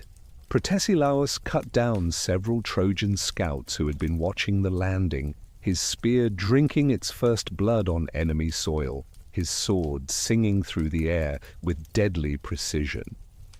But Hector had not been idle when the watchfires on the hills announced the arrival of the Greek fleet. Troy's greatest defender led a force of the city's finest warriors in a desperate charge to throw the invaders back into the sea before they could establish their beachhead. He found Protesilaus separated from the main Greek force, drunk on his own success and the glory of being first. Hector's spear flew straight and true, piercing the Greek warrior's throat just above his breastplate's edge. Protesilaus fell, his blood darkening the sand, the prophecy fulfilled with brutal efficiency. The death of Protesilaus transformed the landing from invasion to vengeance. Achilles led his Myrmidons in a charge that swept the Trojans back across the plain, his war cry so terrible that horses reared in terror and strong men felt their courage falter. Ajax the Greater waded through the Trojan lines like a man walking through wheat, his massive shield turning aside every weapon while his spear found throat after throat. The beach became a slaughter ground, bodies piling so thick that later waves of Greeks had to climb over the dead to reach the fighting. By nightfall, the Greeks had secured their position, driving the Trojans back behind their walls and beginning the construction of a fortified camp that would be their home for years to come. They built it like a city, with streets and quarters, areas for each contingent marked by the banners of their kings. A wall of earth and timber rose to protect the ships, topped with sharp stakes and fronted by a deep ditch. Within this fortification, they constructed shelters that evolved from temporary lean-tos to substantial huts, as it became clear this would not be the quick war many had expected. The Trojans, for their part, found themselves in a siege that was not quite a siege. Their city was too strong to be taken by assault, its god-built walls proof against any mortal attempt to breach them. But neither could they drive away the Greek army, which outnumbered their forces and contained heroes whose prowess in battle seemed touched by divinity. A stalemate developed, punctuated by daily battles on the plain between the city and the Greek camp, formal combats that followed the rules of civilized warfare. These battles took on an almost ritualistic quality as the months turned to years. Each morning, both armies would emerge from their fortifications, forming lines of bronze-clad warriors that gleamed in the sun like scales of some enormous serpent. Champions would stride between the armies, hurling challenges and insults, offering single combat to any who dared face them. When general battle was joined, it moved like a tide across the plain, advancing and retreating, leaving behind the wreckage of broken spears and broken men. The daily life in both camps developed its own rhythms around these battles. In the Greek camp, mornings began with sacrifices to the gods, smoke rising from 100 altars as each contingent sought divine favor for the day ahead. Weapons were cleaned and sharpened, armor polished until it shone like mirrors, horses groomed, and their hooves checked for stones. Men who might die before sunset spent their mornings on such mundane tasks, finding comfort in the routine maintenance of war. The Trojan routine was similar yet different, colored by the knowledge that they defended their homes rather than seeking conquest. Their warriors could return each evening to real beds, to wives and children, to lives that continued despite the war at their gates. Yet this blessing was also a burden, for they fought each day knowing that defeat meant not just death, but the destruction of everything they could see from their walls.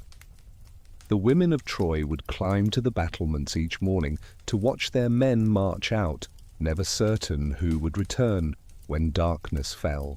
Between the great battles, both sides engaged in raids and skirmishes that kept the war simmering without bringing it to a boil. Greek raiding parties struck at Trojan supply lines, attacking convoys bringing grain from allied cities or herds being driven to market. Trojan cavalry harassed Greek foraging parties, picking off stragglers and preventing the invaders from stripping the countryside completely bare. These smaller fights, lacking the formal structure of the pitched battles, were often more vicious, with no quarter asked or given. Achilles distinguished himself particularly in these raids, leading his myrmidons on strikes deep into territory allied with Troy. He was like a force of nature unleashed, his divine heritage showing in his speed and strength that seemed to exceed mortal limits. Cities that had stood for generations fell in single days when Achilles turned his attention to them. Lyrnessus and Thebe, Crisa and Scylla, a dozen other towns whose names would be forgotten except as items in the catalogue of Achilles' victories. It was during the sack of Lyrnessus that Achilles captured Briseis, a woman whose beauty rivaled Helen's, and whose fate would become entangled with the greatest crisis of the war. She was the widow of Mines, a prince of the city, whom Achilles had killed in the fighting. By the laws of war she became Achilles' prize, but something in her dignity amid disaster, her refusal to weep or beg despite her loss, touched something in the warrior that gentleness could never reach. She became not just his captive, but his beloved, the one person who could calm his divine rage. In that same campaign, Agamemnon received as his share of the spoils Chryseis, daughter of Chryses, a priest of Apollo. Her father came to the Greek camp bearing a fortune in ransom, the golden staff of Apollo in his hand, marking him as sacred and deserving of respect. He knelt before Agamemnon, offering treasures beyond counting for his daughter's return, invoking the gods and the laws of civilized conduct. But Agamemnon, drunk on his power and unwilling to surrender what he saw as the visible sign of his supremacy, refused with words so harsh they shocked even hardened warriors. The priest departed, but his prayers to Apollo brought swift retribution. The god of plague descended upon the Greek camp with his invisible arrows, spreading disease that killed more men in 9 days than 9 months of battle had claimed. Bodies burned on pyres day and night, the smoke carrying the stench of death to heaven until the living barely had strength to tend the dead. Men who had faced Hector without flinching died groaning in their tents, their bodies consumed by fever that no medicine could break. As the plague raged, life in the Greek camp became a nightmare of suffering and fear. The careful routines that had sustained morale through years of stalemate collapsed as men avoided each other, fearing contagion more than Trojan spears. The allied kings met in council, but even there suspicion reigned as each wondered if the others might be carrying the seeds of disease. Some spoke of abandoning the siege entirely, arguing that the gods clearly favored Troy and that continuing meant only death far from home. During these 9 years, Troy too had been building its network of alliances, calling upon old friendships and obligations to bring aid against the invaders. From the depths of Anatolia came warriors speaking languages the Greeks had never heard, worshipping gods whose names were unpronounceable to Hellenic tongues. The Amazons promised aid, those warrior women whose prowess in battle matched their beauty, though their queen Penthesilea would not arrive until the war's final phase. From Ethiopia, King Memnon prepared his forces, men said to be blessed by the dawn goddess Eos herself. The Trojans also worked to maintain their economic survival despite the siege.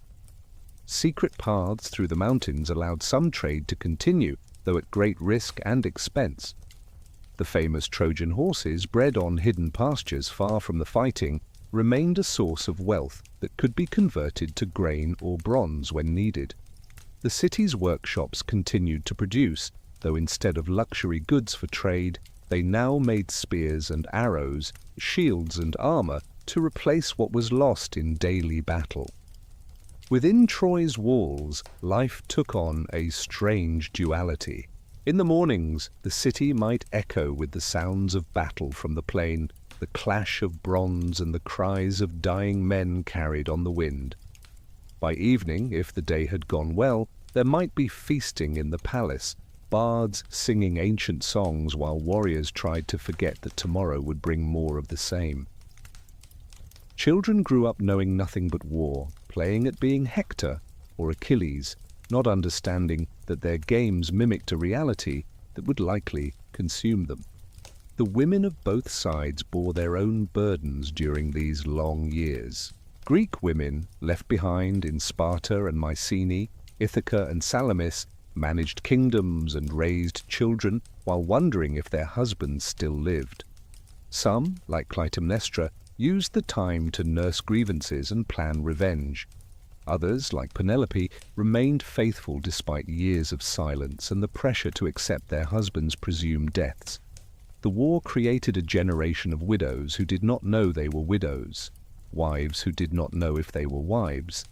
In Troy, women faced different challenges. They could not pretend the war was distant when they could see it from their windows. Every day brought the possibility of widowhood. Every battle might orphan their children.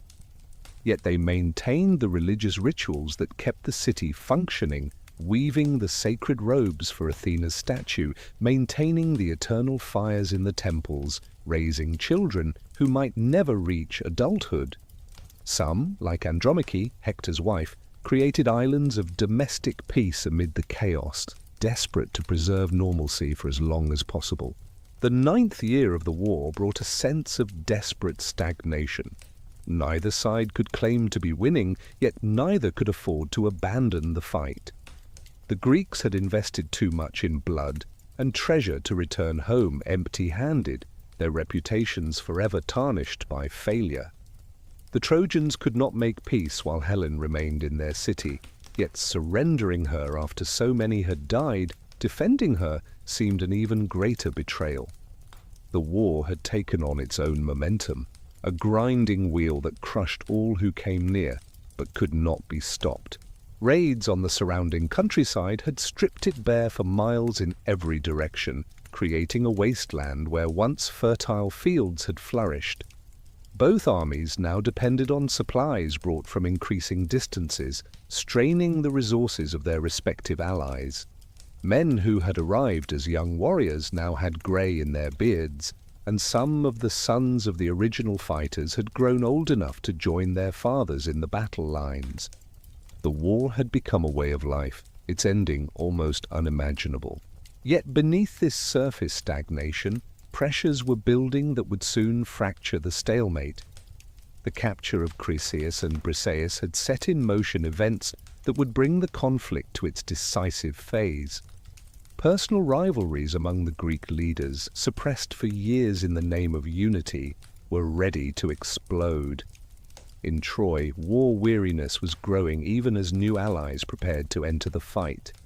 The gods themselves were growing impatient with this prolonged struggle, ready to intervene more directly, to bring about the conclusion fate had always intended.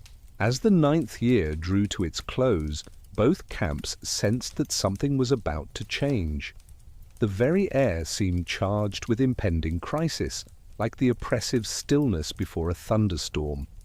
Veterans of 9 years fighting felt a tension different from the usual pre-battle nerves, an awareness that the long stalemate was about to shatter. The plague in the Greek camp, rather than being just another hardship in a war full of hardships, would prove to be the catalyst that would transform the conflict and begin the sequence of events that would finally bring down Troy's mighty walls. On the plain between the two fortifications, where so many had already died, the grass grew thick and green, fertilized by the blood of heroes. It waited patiently for the greater slaughter to come, for the days when the very earth would be too gorged with blood to accept any more, when the rivers would run red to the sea, when the funeral pyres would burn so continuously that night would be banished by their light. The 9th year was ending, and with it the prologue to the true tragedy that would make all previous suffering seem like mere rehearsal. The plague had ravaged the Greek camp for 9 days when Achilles could bear the suffering no longer. Each dawn revealed more funeral pyres, more warriors who had survived years of bronze and blood, only to fall to Apollo's invisible arrows. The son of Peleus and divine Thetis called for an assembly, the first time in the war that someone other than Agamemnon had summoned the kings and warriors to council. They gathered in the place of meeting, thousands of men worn down by disease and despair, wondering if this pestilence marked the end of their great endeavor. Achilles stood before them like a figure from the age of Titans, unmarked by the plague that had touched so many others, his divine heritage perhaps protecting him from Apollo's wrath. He spoke with the authority of one who had led more successful raids than any other, whose prowess had won more battles than could be counted.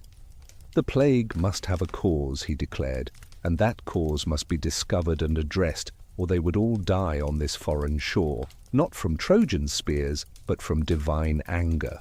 Calchas, the prophet, rose reluctantly when called upon, his gift of sight showing him not just the cause of their suffering, but the consequences of revealing it. He demanded Achilles' protection before speaking, knowing that his words would anger the most powerful man in the assembly. When Achilles swore by Apollo himself to defend the seer from any retribution, Calchas revealed what the god had shown him in the flight of birds and the patterns of sacrificial smoke. The plague was Apollo's punishment for Agamemnon's treatment of Chryseis, his priest. Until Chryseis was returned to her father with proper recompense, the dying would continue. Agamemnon's rage at this pronouncement shook the very air of the assembly. His eyes blazed as he turned them on Calchas, accusing the prophet of always bringing him evil news, never good. But beneath his anger lay the knowledge that the seer spoke truth, that his stubborn pride had brought death to the army he commanded. Yet to surrender Chryseis meant losing the visible symbol of his supremacy, the prize that marked him as greater than other kings. If he must give her up, he declared, then he would take another's prize to replace her, for the supreme commander could not be seen to have less than his subordinates. The tension in the assembly grew thick as sea fog, as Agamemnon's gaze swept across the assembled leaders, each wondering if their own hard-won prizes might be claimed. But his eyes settled on Achilles, and his next words transformed irritation into catastrophe. He would take Briseis, he announced, the woman who belonged to Achilles, to demonstrate that his power as commander exceeded even the greatest warrior's strength. Let all see that defying Agamemnon, even indirectly through a prophet's words, carried consequences that strength alone could not prevent. Achilles' hand went to his sword, and for a moment that stretched like eternity, the assembled Greeks held their breath as divine rage built in the son of Thetis like a wave approaching shore. Those nearest stepped back, sensing that they stood at the edge of destruction, that Achilles might slaughter Agamemnon there in the assembly and shatter the Greek cause forever. His face was terrible to behold, beautiful and deadly as a storm at sea, his partial divinity showing through his mortal form like fire through thin cloth. But Athena, invisible to all but Achilles, materialized behind him, sent by Hera, who loved both warriors for different reasons and could not bear to see either destroyed. The goddess caught Achilles by his golden hair, her touch like ice and lightning combined, her grey eyes boring into his when he turned to face her. She promised him greater satisfaction than blood could provide if he stayed his hand, vengeance that would humble Agamemnon more thoroughly than death ever could. The time would come, she whispered, when the king would offer treasures beyond counting for Achilles' return to battle. Achilles sheathed his sword, but unleashed words more cutting than any blade. He called Agamemnon a coward, who hung back from real fighting while claiming the greatest share of spoils, a king who devoured his people like a disease, a man whose greed exceeded his honor. He swore a great oath by the scepter of authority, itself once a living branch, that would never again sprout leaves, that the day would come when every Greek would long for Achilles as dying men long for water, when Hector would cut them down like wheat, and Agamemnon would tear his heart out with regret for this insult. With that oath, Achilles withdrew from the assembly and from the war itself. He returned to his tent by the ships, accompanied by Patroclus and his loyal Myrmidons, and there he stayed while Agamemnon's heralds came to take Briseis. The heralds, Talthybius and Eurybates, approached with obvious reluctance, good men forced to perform a shameful duty. Achilles received them with courtesy, recognizing that they were merely instruments of their master's will, but Briseis wept as she was led away, looking back at the man who had killed her husband, but whom she had come to love. That night Achilles sat alone on the shore of the wine-dark sea, his tears mixing with the salt spray as he called out to his mother in the depths. Thetis rose from the waves like mist given form, her immortal beauty tinged with sorrow for her son's pain. She held him as she had when he was a child, though he was now the greatest warrior of the age, and listened as he poured out his rage and humiliation. The injustice burned in him like fever, the insult to his honor worse than any wound he had suffered in 9 years of fighting. Thetis knew, as all the immortals knew, that her son's life would be brief as morning dew, that his choice of glory over long life had started a clock that counted down to his doom. But she could at least ensure that his remaining time included the vengeance Athena had promised. She ascended to Olympus, to the bronze-floored palace of Zeus himself, finding the king of gods alone while the other immortals feasted with the Ethiopians. She knelt before him, grasping his knees in the ritual of supplication, reminding him of past favors and future obligations. Zeus, caught between his affection for Thetis and his fear of Hera's jealousy, nevertheless granted her request. The Greeks would suffer defeat after defeat until they recognized Achilles' worth, and Agamemnon came crawling to beg for his return. The father of gods and men nodded his immortal head, and all Olympus shook with the power of that gesture, the promise that could not be broken even by divine will. The fate of thousands was sealed in that moment, though they continued their lives unknowing, like actors in a play whose ending had already been written. The next morning brought the proof of Zeus's promise.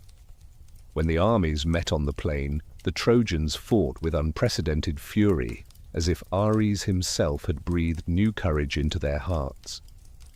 Hector led them like a force of nature, his spear finding Greek throats with terrible accuracy, his bronze armor blazing in the sun like a second sun itself. The Greeks, demoralized by the plague and now by the absence of their greatest warrior, gave ground steadily, their battle line bending like a bow under pressure. Day after day the slaughter continued, and always the advantage lay with Troy.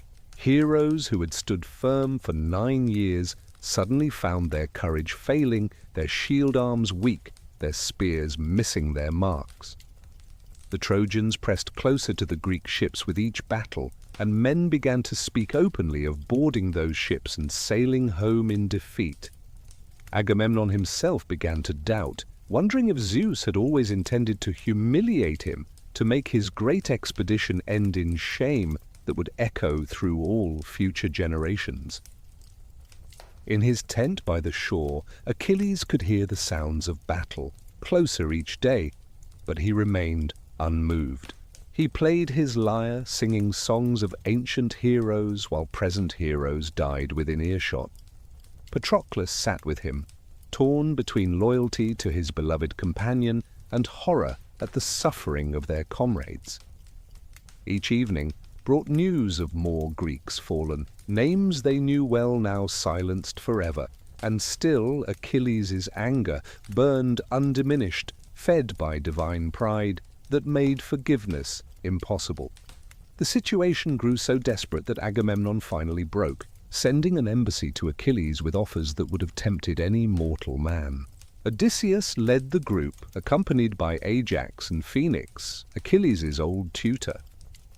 They found the son of Peleus still playing his lyre, singing of glory while glory died on the battlefield without him. The offers they brought were extraordinary, the return of Briseis untouched, 20 tripods, 7 cities, gold beyond counting, and even marriage to one of Agamemnon's daughters with a dowry greater than any ever given. But Achilles rejected it all with words that revealed how deeply the wound to his honor had cut. He spoke of the meaninglessness of glory if it brought no respect, of the equality of death that made cowards and heroes ultimately the same. He revealed his mother's prophecy about his 2 possible fates, and declared he would now choose long life over fame, would sail home to Phthia and live in obscurity rather than die for an army that had witnessed his humiliation without protest. His visitors departed in despair, understanding that something in Achilles had broken that no treasure could repair. The Trojans pressed their advantage with increasing confidence. They pushed past the Greek defensive lines, through the gate of the camp wall, and began threatening the ships themselves. Fire arrows flew like deadly rain, and some vessels began to smolder, the smoke rising like a forecast of total defeat. Hector fought like a man possessed by gods, which perhaps he was, his every movement guided by Zeus's promise to Thetis. The greatest Greek heroes fell back before him, even Ajax the greater giving ground, his massive shield pocked with spear marks like the face of the moon. It was then that Patroclus could bear no more. He came to Achilles weeping, and his friend mocked him gently for tears that seemed unworthy of a warrior. But Patroclus spoke of the suffering he had witnessed, of the greatest Greeks lying wounded in their tents while their inferiors tried to hold the line. He begged Achilles to relent, to save the army that had followed him so far from home. When Achilles remained unmoved, Patroclus proposed a desperate alternative that would seal his own doom. Let him wear Achilles' armor, Patroclus suggested, and lead the Myrmidons in battle. The Trojans, seeing that distinctive panoply and thinking Achilles had returned to war, might retreat in fear. It was a deception born of desperation, but Achilles, his anger slightly softened by his friend's distress, agreed with conditions. Patroclus could drive the Trojans from the ships, but he must not pursue them to Troy's walls, must not seek glory that belonged to Achilles alone.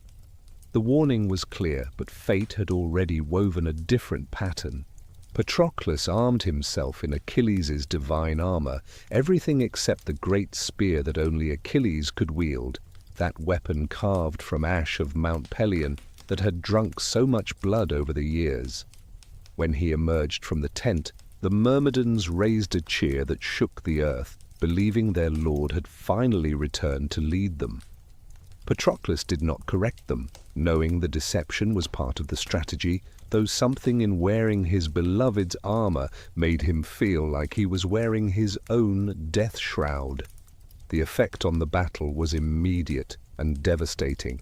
The Trojans, seeing what they believed was Achilles returning to combat, fell back in terror. Patroclus and the fresh Myrmidons swept through them like a scythe through grain, driving them from the ships, across the ditch, back toward the plain. Patroclus fought with skill that surprised even himself, as if wearing Achilles' armor had transmitted some of that divine warrior's prowess. He killed Sarpedon, son of Zeus himself, despite the god's desire to save his child, the fates proving stronger than even paternal love. But success bred excess, and in the heat of battle, Patroclus forgot or ignored Achilles' warning. He pursued the fleeing Trojans all the way to their walls, even attempting to scale them 3 times, though Apollo himself stood invisible on the ramparts to thrust him back. The god finally appeared to him in visible form, warning him that it was not his fate to take Troy, nor even Achilles' fate, that the city would fall to another in time to come. Patroclus retreated, but his divine protection had been stripped away by his defiance of limits. Hector, guided by Apollo, found Patroclus separated from the main body of Myrmidons, already wounded and weakened by a spear thrust from Euphorbus. The 2 warriors faced each other, and Hector saw through the armor to the man beneath, recognizing that this was not Achilles but his companion, though no less dangerous for that. They fought with the fury of men who knew this combat would determine the war's direction, but Patroclus, already wounded and fighting fate itself, could not prevail. Hector's spear found the gap in the armor at the belly, driving deep into flesh that had never before known defeat. As Patroclus fell, Hector stood over him to deliver mocking words, as was the custom of heroic combat. But Patroclus, with his dying breath, prophesied Hector's own rapidly approaching doom, telling him that Achilles would soon return to war, and that no force on earth or heaven could save Troy's defender from the rage that would come. Hector stripped Achilles' armor from the corpse, putting it on himself in a gesture that would prove to be signing his own death warrant, while Greeks and Trojans fought savagely over Patroclus's naked body. The news reached Achilles like Zeus's own thunderbolt. Antilochus, son of Nestor, brought the terrible tidings, and Achilles fell to the ground, pouring ash over his head, tearing his hair, screaming with a grief that seemed to crack the very sky. His cry reached his mother in the depths of the sea, and Thetis came with all her sister Nereids, their lamentation joining his, until the beach seemed to wail with the voice of the sea itself. The greatest warrior of the age, was reduced to something primitive and broken, his divine nature making his grief as excessive as his rage. In that moment, Achilles understood the price of his pride. His anger at Agamemnon, justified though it might have been, had cost him the person he loved most in all the world. Patroclus had died wearing his armor, fighting his battle, trying to save the Greeks because Achilles' rage had made him deaf to all pleas. The guilt mixed with grief to create something monstrous, a desire for vengeance that transcended normal human emotion and entered the realm of cosmic force. Achilles would return to war, but not for Agamemnon or Greece or even glory. He would fight to kill Hector, and his rage would make the very gods step back in awe and terror. The wailing of Achilles carried across the battlefield like a storm wind, reaching even the walls of Troy, where Hector stood still wearing the armor he had stripped from Patroclus's body. The divine bronze fit him poorly, as if the armor itself knew it belonged to another, yet he wore it as a symbol of his triumph, not knowing it would become his burial shroud. In the Greek camp, warriors gathered around their greatest champion as he rose from the dust, his face transformed by grief into something barely human, beautiful and terrible as the face of war itself. Thetis found her son preparing to rush into battle without armor, ready to fight Hector with bare hands if necessary, so consumed was he by the need for vengeance. She caught his arm with strength that reminded all present that she was more than mortal, her touch cooling his rage just enough to restore minimal reason. She promised him new armor, forged by Hephaestus himself, the smith of the gods who owed her a debt from ancient times.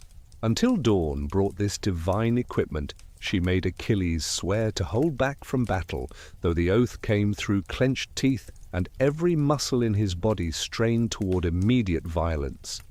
That night, while Achilles stood vigil over Patroclus's body, Thetis ascended to Olympus and the forge, where Hephaestus worked his immortal craft.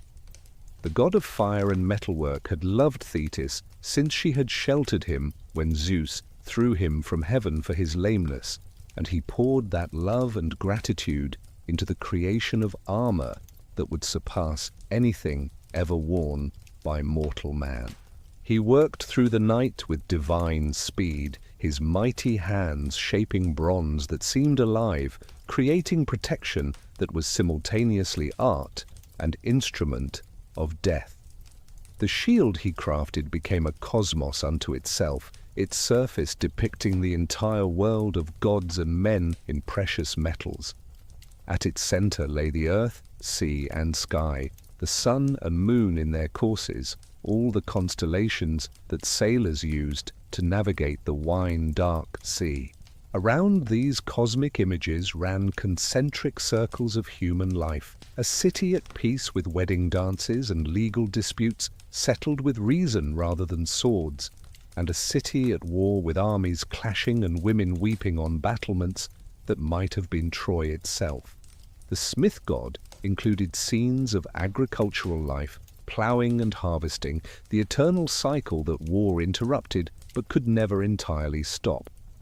He showed a king's estate where reapers worked the golden grain, while the king watched in satisfaction, a vineyard heavy with dark clusters where young people sang as they gathered the harvest of Dionysus. There were herds of cattle wrought in gold and tin, so lifelike they seemed about to low, and sheep in a pastoral valley that existed only in metal, yet seemed more real than reality itself. Around the rim of this impossible shield ran the great river ocean, the boundary of the world, containing all these scenes in an eternal circle that suggested both completion and endless repetition. The breastplate blazed brighter than fire, the helmet was crowned with a golden crest that moved like flame, and the greaves were fitted so perfectly they seemed to flow like liquid metal around the legs. When Thetis brought this armor to her son, as dawn touched the peaks of Mount Ida, the very sight of it caused hardened warriors to avert their eyes. unable to bear its divine radiance. Achilles lifted the armor as if it weighed nothing, though no other man could have even moved the shield. As he donned each piece, he seemed to grow larger, more terrible, as if the armor was revealing his true nature rather than merely covering his flesh. The Myrmidons gathered around him, sensing that their leader had transformed into something beyond mortal categories, a force of nature wrapped in bronze and fury. When he raised his voice in a war cry, testing the armor's fit, horses whinnied in terror, and men felt their bowels turn to water.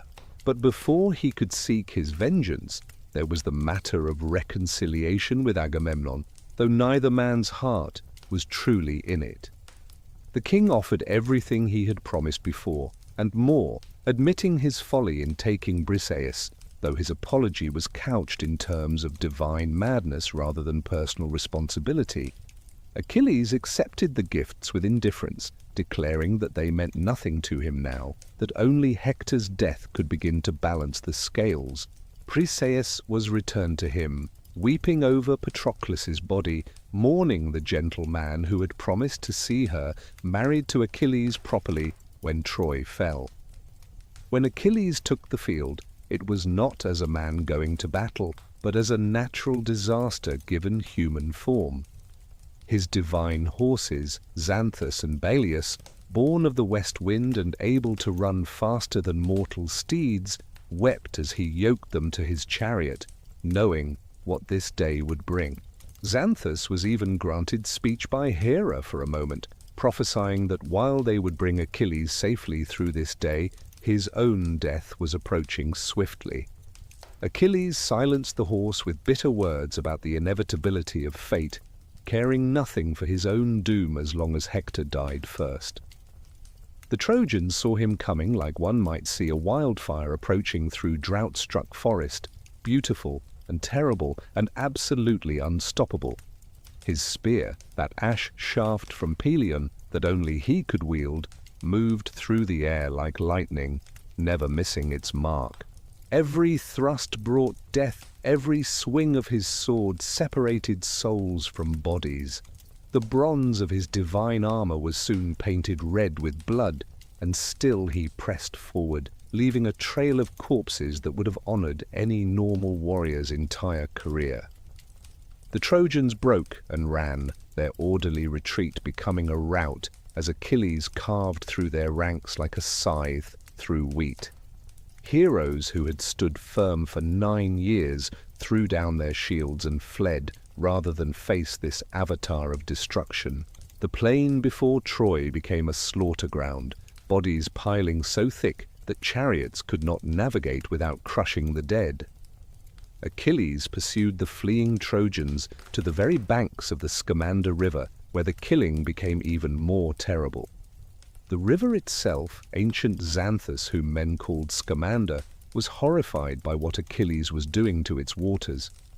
The divine river, for all waters had their gods in that age when divinity touched everything, found its stream clogged with corpses, its clear flow turned red with blood. Trojans leaped into the water seeking escape, but Achilles followed, his sword continuing its deadly work even in the current. He took 12 young Trojans alive, dragging them from the water to be sacrificed later on Patroclus's funeral pyre, their deaths a dark offering to his beloved's shade. When the river god could bear no more, he took physical form, rising from his banks in a towering wave that spoke with the voice of rushing waters. He begged Achilles to stop polluting his stream with death, to at least do his killing on dry land where the corpses would not dam his flow. But Achilles, mad with grief and rage, defied even the river god, continuing his slaughter until Xanthus could tolerate no more and rose against him in flood. The river pursued Achilles across the plain with walls of water that would have drowned any normal man, but the son of Thetis ran with divine speed while calling on Zeus for aid. The waves caught corpses in their rush and hurled them at Achilles like grotesque projectiles, while the current tried to drag him under to end this rampage by drowning the rampager.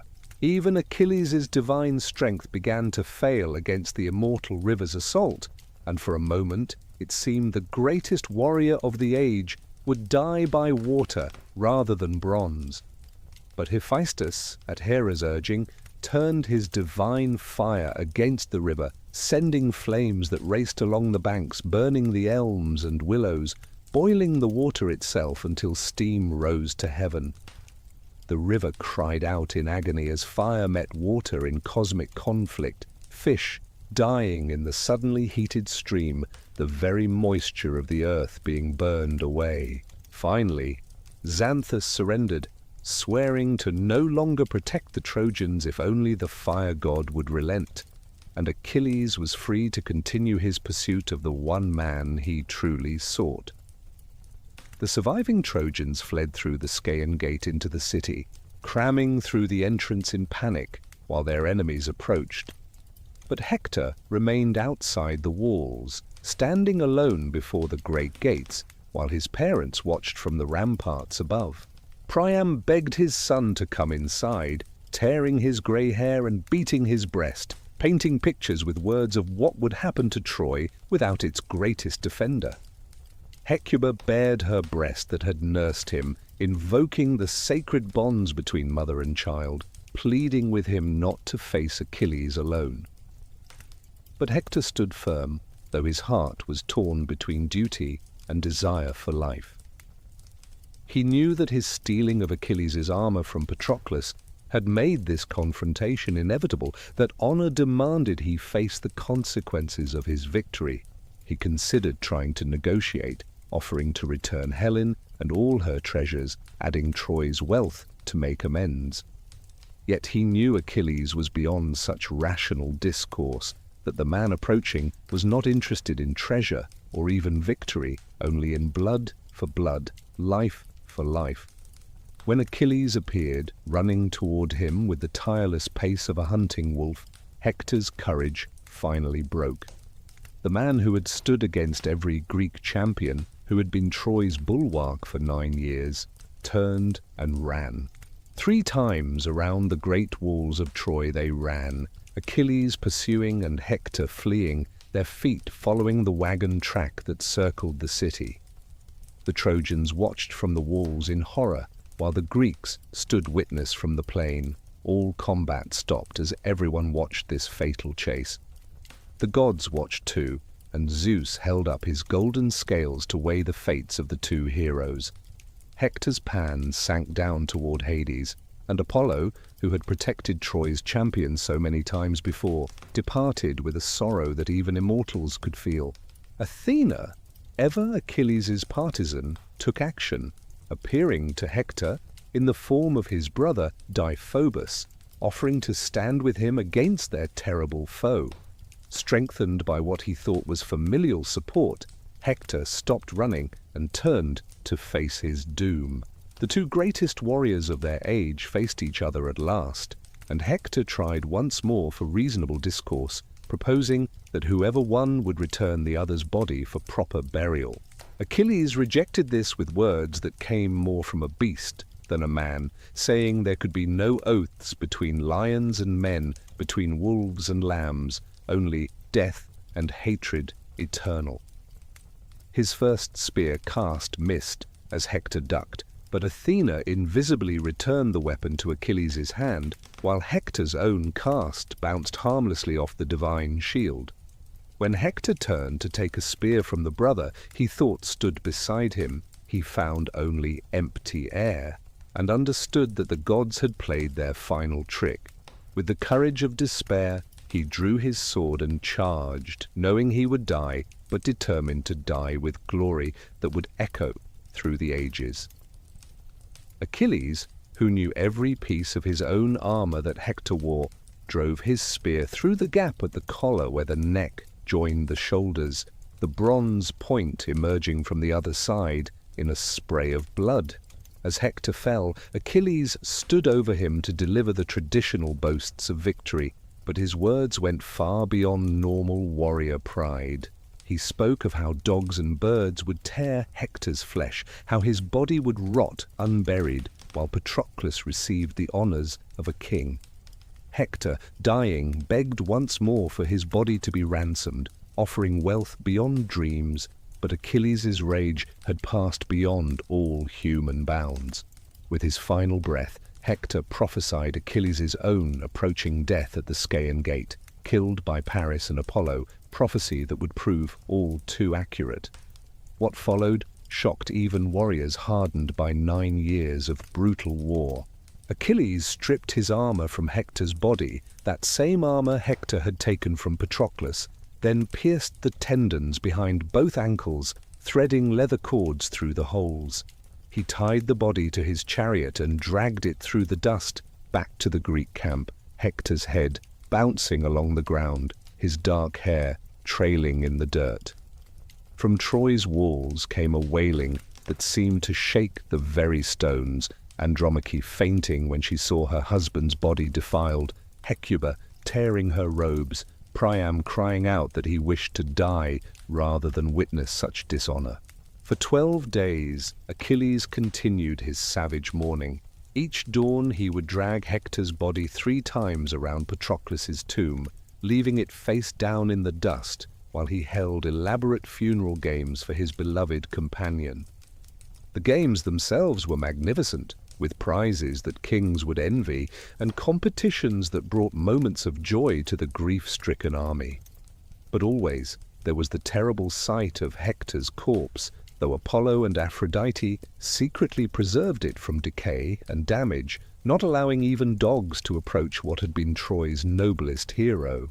The gods themselves grew disgusted with Achilles' excess, this violation of the sacred laws that demanded respect for the dead.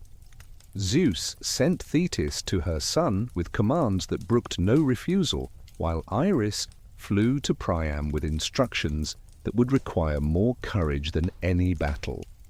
The old king was to go alone to the Greek camp at night, bearing ransom for his son's body, trusting in Zeus's protection and whatever humanity might remain in Achilles' grief-maddened heart. Priam's journey through the darkness was a descent into the underworld of sorrow. Guided by Hermes in disguise, he passed through the Greek sentries unseen, his wagon loaded with treasures that represented Troy's remaining wealth.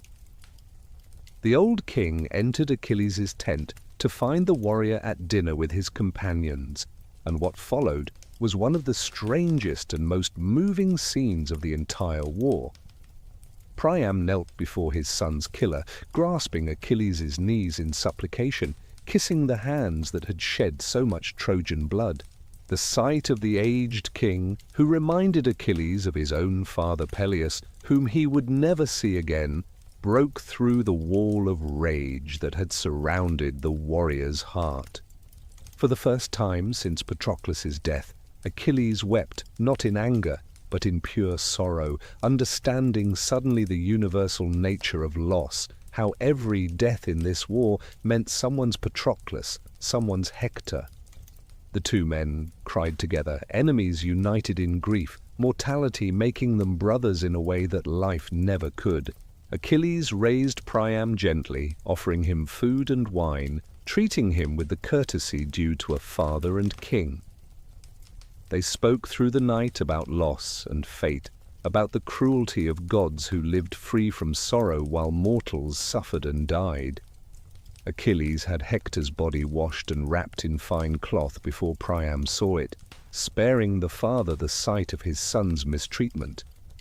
He even promised 12 days of truce for Hector's funeral, knowing that he was granting honors to the man whose death had begun the countdown to his own doom. When Priam departed at dawn with his son's body, the war paused for a funeral that seemed to mourn not just Hector, but the age of heroes itself. The Trojans built a pyre that could be seen from the Greek ships, and for 9 days they gathered wood from the slopes of Ida, stripping the mountain forests bare. On the 10th day, they burned their champion, while the women of Troy sang lamentations that would echo through 3,000 years of poetry.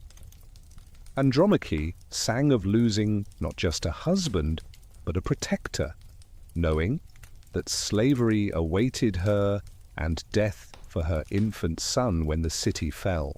Hecuba mourned the best of her 50 sons, the one who had been Troy's hope and strength. Helen herself, surprisingly, sang the most moving lament, praising Hector as the only one of Priam's sons who had treated her with kindness despite the war her presence had brought, understanding perhaps that she mourned not just a man, but the last barrier between Troy and its destiny. The flames rose high into the night, visible from both camps, a pillar of fire that marked the beginning of Troy's end. With Hector dead, everyone knew the city's fall was merely a matter of time, though that time would still demand its price in blood. Achilles watched from the Greek camp, knowing his own pyre would burn soon, his rage finally spent, but his doom still approaching on swift feet. The greatest battle of the war was over, but the tragedy was far from complete. The funeral fires of Hector had barely cooled when new hope arrived at Troy's gates, in the form of allies drawn by honor, kinship, and the promise of glory in the greatest war of the age.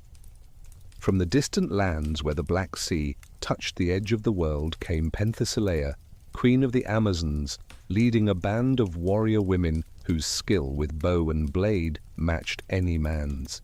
She came seeking purification for accidentally killing her sister Hippolyta during a hunt, believing that glory in battle might wash away the blood guilt that haunted her dreams. Penthesilea stood tall as any male warrior, her body hardened by years of combat and hunting, her beauty terrible in the way a blade is beautiful, functional and deadly. She wore armor of gold and bronze that had been crafted specifically for her form, and carried a double-headed axe that she wielded with grace that made it seem an extension of her arm. Her Amazons were equally formidable, women who had rejected the traditional roles of their sex to embrace the warrior's path, some having removed their right breast to better draw the bow, all having sworn oaths to die rather than surrender. Priam received these unexpected allies with joy that temporarily lifted the shadow of Hector's death. Here was new strength for Troy's depleted forces, fresh warriors who had not been worn down by 10 years of grinding conflict. The Trojans watched in amazement as the Amazons demonstrated their skills in the courtyard, their arrows finding targets that seemed impossible, their spears flying with accuracy that matched Apollo's own.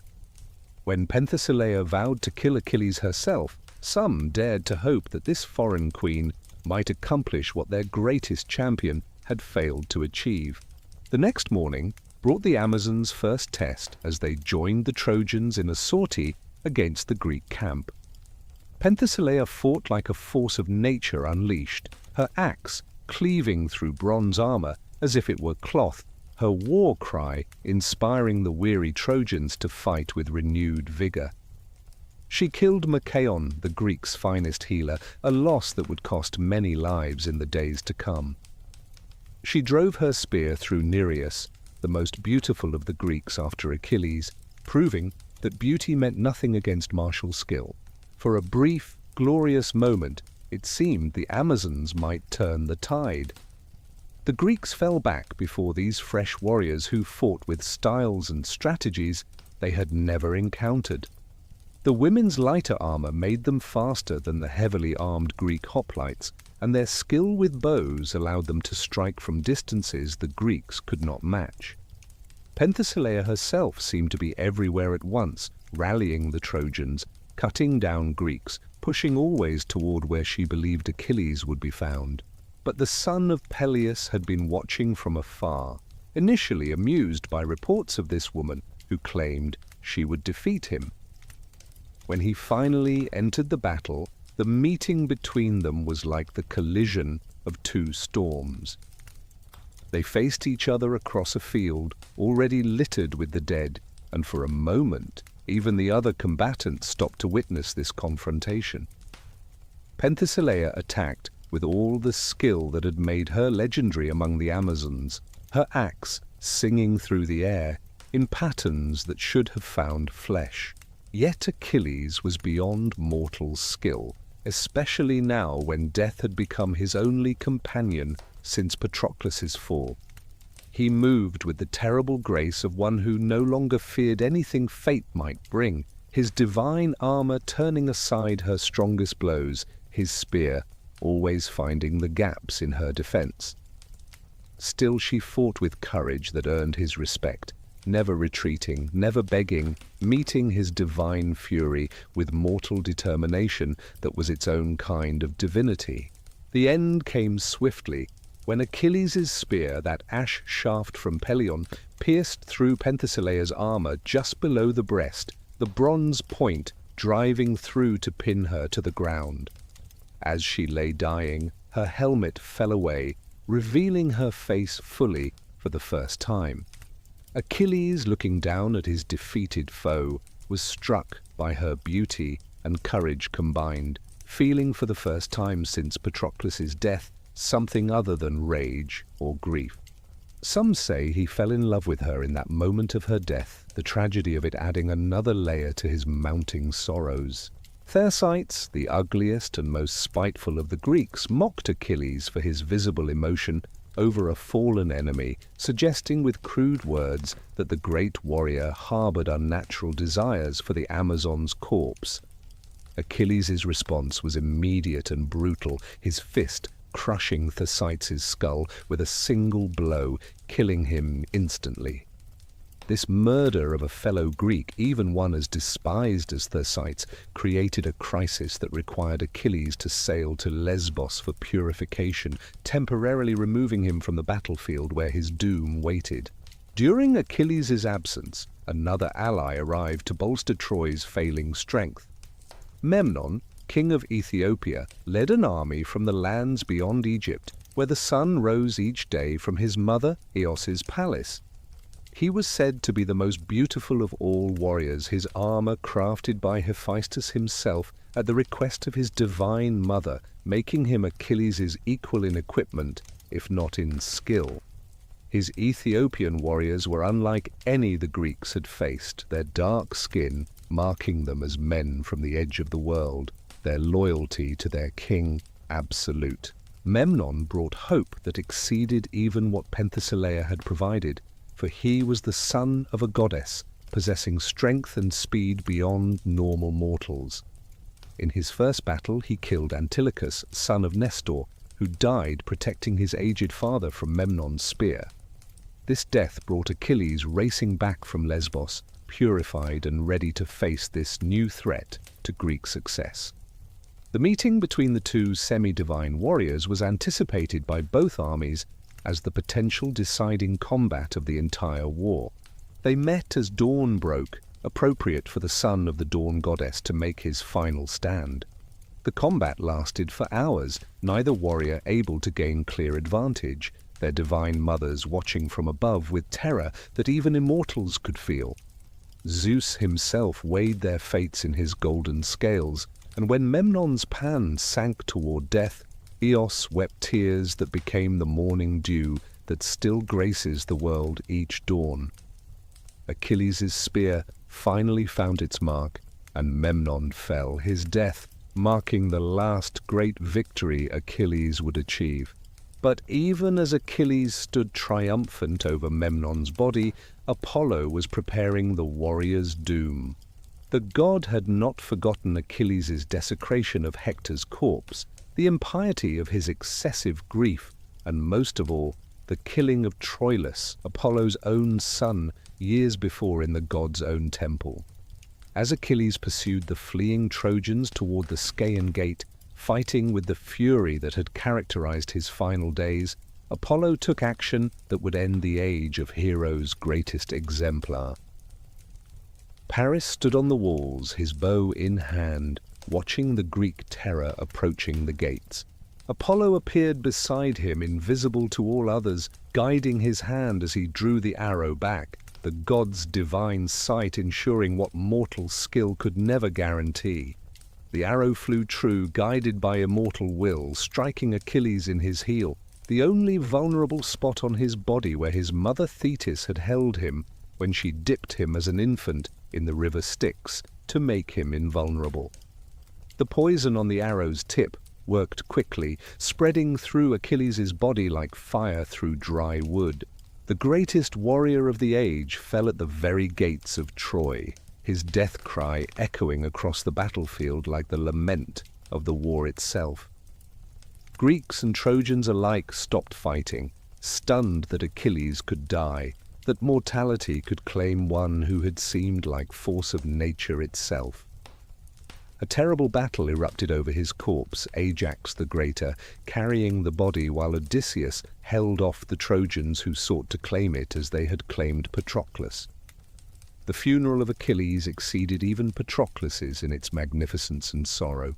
For 17 days the Greeks mourned, joined by Thetis and her sister Nereids, who rose from the sea to keen over the fallen hero. The Muses themselves sang dirges, and warriors wept without shame for the passing of excellence from the world. His ashes were mixed with those of Patroclus, united in death as they had been in life, placed in a golden urn that Dionysus had given Thetis as a wedding gift in happier times. But even in death, Achilles would sow discord among the Greeks. Thetis announced that her son's divine armor, forged by Hephaestus, should go to the worthiest Greek warrior. Ajax the Greater and Odysseus both claimed this honor, setting up a contest that would destroy one and define the other. The Greek chiefs were asked to judge between them, or in some versions, Trojan prisoners were asked which warrior they feared more. The judgment went to Odysseus, recognizing that cleverness might achieve what strength alone could not. Ajax's reaction to this perceived injustice revealed the pride that lay beneath his steadfast courage. That night, driven mad by Athena who clouded his mind, he attacked what he believed were the Greek leaders who had wronged him. In reality, he was slaughtering cattle and sheep, torturing animals he perceived as Odysseus and Agamemnon. When dawn brought clarity and he saw what he had done, the shame was unbearable. Ajax, who had never retreated in battle, who had held the line when all others fled, could not face the dishonor of his madness. He planted his sword, a gift from Hector, after their inconclusive duel years before, point up in the ground, and fell upon it, choosing death over disgrace. His blood transformed into flowers that bore on their petals the letters Ai, Ai, the Greek cry of lament, nature itself mourning the passing of the Greeks' most dependable warrior. The army that had lost Achilles to enemy action now lost Ajax to the enemy within, pride and shame proving deadlier than any Trojan spear. With their two greatest warriors dead, the Greeks turned to prophecy for guidance. The oracles spoke of Philoctetes, abandoned on the island of Lemnos 10 years before, keeper of Heracles' bow and arrows that never missed their mark. He had been bitten by a sacred serpent at a shrine, and his wound festered with such horrible smell that the Greeks had marooned him rather than endure his presence during the voyage to Troy. For 10 years he had survived alone, nursing his wound and his hatred of those who had abandoned him, especially Odysseus, who had orchestrated his marooning. Odysseus and Neoptolemus, Achilles' young son, who had been summoned to fill his father's place, sailed to Lemnos to retrieve the bitter archer. They found Philoctetes living in a cave, his wound still suppurating, his hatred of the Greeks undiminished by time. Only through elaborate persuasion and the promise of healing from the sons of Asclepius did they convince him to return. His arrival at Troy with Heracles' bow marked the beginning of the end for the city that had stood so long. Philoctetes' first victim of note was Paris, the man whose choices had started the Great War. As Paris stood on the walls of Troy, perhaps on the very spot from which he had shot Achilles, Philoctetes drew Heracles' bow and sent an arrow flying with divine accuracy. The arrow pierced Paris's groin, a fitting wound for the man whose lust had caused so much death. The poison on the arrow's tip, drawn from the Hydra's blood, brought agony that no healing art could cure. Paris, dying slowly, remembered his first wife Winone, the nymph he had abandoned for Helen, who possessed the knowledge of healing herbs. He had messengers carry him to Mount Ida where she lived, begging for her aid. But Oenone, her heart hardened by years of abandonment and the knowledge of all the death Paris had caused, refused to heal him. She sent him away to die, though after he departed, love overcame bitterness, and she rushed after him with the healing herbs. She arrived too late, finding Paris already dead, and in her grief threw herself onto his funeral pyre, their ashes mixing in death as their lives had once been mixed in love. Helen stood at Paris's funeral with emotions too complex for any observer to understand. She had been wife to this man who had torn her from her home, yet whether she mourned him or her circumstances was known only to her own heart. Dephobus, another of Priam's sons, claimed her as his wife by force, adding another layer to her tragedy, another man treating her as property to be possessed rather than a person to be loved. The woman whose face had launched 1,000 ships had become a prize passed between brothers, her beauty a curse that destroyed everyone who sought to own it. With Paris dead and Troy's allies fallen, the city turned inward, preparing for a final siege that everyone knew must come. The aged Priam wandered his palace halls, mumbling the names of his dead sons, while Hecuba gathered the remaining women to weave and pray, their fingers working cloth while their minds wove desperate hopes for survival. The walls still stood strong, the Palladium still rested in Athena's temple, but the heart had gone out of Troy's resistance. In the Greek camp, new strategies were being considered. 10 years of conventional warfare had failed to breach Troy's divinely built walls. Achilles was dead, Ajax was dead, many of their greatest warriors had fallen, and those who remained were worn down by a decade of fighting far from home. It was becoming clear that Troy would not fall to strength of arms, that those great walls would stand against any mortal assault. If force could not triumph, then perhaps cunning might succeed where courage had failed. Odysseus, now wearing Achilles' armor, began to formulate a plan that would rely not on strength, but on deception, not on courage, but on Troy's own faith and exhaustion. The age of heroes with their direct assaults and single combats was ending. The fall of Troy would come not through the might that had characterized the war thus far, but through trickery that would open those impregnable gates from within. The greatest trick ever played in war was about to begin, and Troy's doom approached not with bronze and battle cries, but with wood and lies. The idea came to Odysseus in that strange space between sleeping and waking, when Athena could slip thoughts into mortal minds like seeds into fertile soil. For 10 years the Greeks had hurled themselves against Troy's walls like waves against cliffs, achieving nothing but their own destruction. But what if, instead of trying to break through those walls, they could convince the Trojans to open their gates willingly? What if the very piety that had protected Troy could become the instrument of its downfall? The plan that formed in his clever mind was so audacious that at first he hesitated to voice it even to himself. He gathered the Greek leaders in Agamemnon's tent on a night when clouds obscured the moon, as if the heavens themselves sought to hide what was being planned. The scheme he proposed seemed like madness at first hearing. They would build a great wooden horse, hollow inside, large enough to hold a select group of warriors. The rest of the Greek army would burn their camp and sail away, hiding behind the nearby island of Tenedos, leaving only the horse on the beach, as an apparent offering to the gods for safe passage home. When the Trojans brought the horse into their city, believing the war finally over, the hidden warriors would emerge in darkness and open the gates for the returning army. Doubts arose immediately. How could they build such a thing without the Trojans noticing? Who would volunteer to hide inside what might become their tomb? What if the Trojans simply burned the horse where it stood? But Odysseus had answers for each objection, his mind having worked through every possibility during the sleepless nights since conceiving the plan. They would build it within a palisade that would hide the construction, using wood from their own ships if necessary.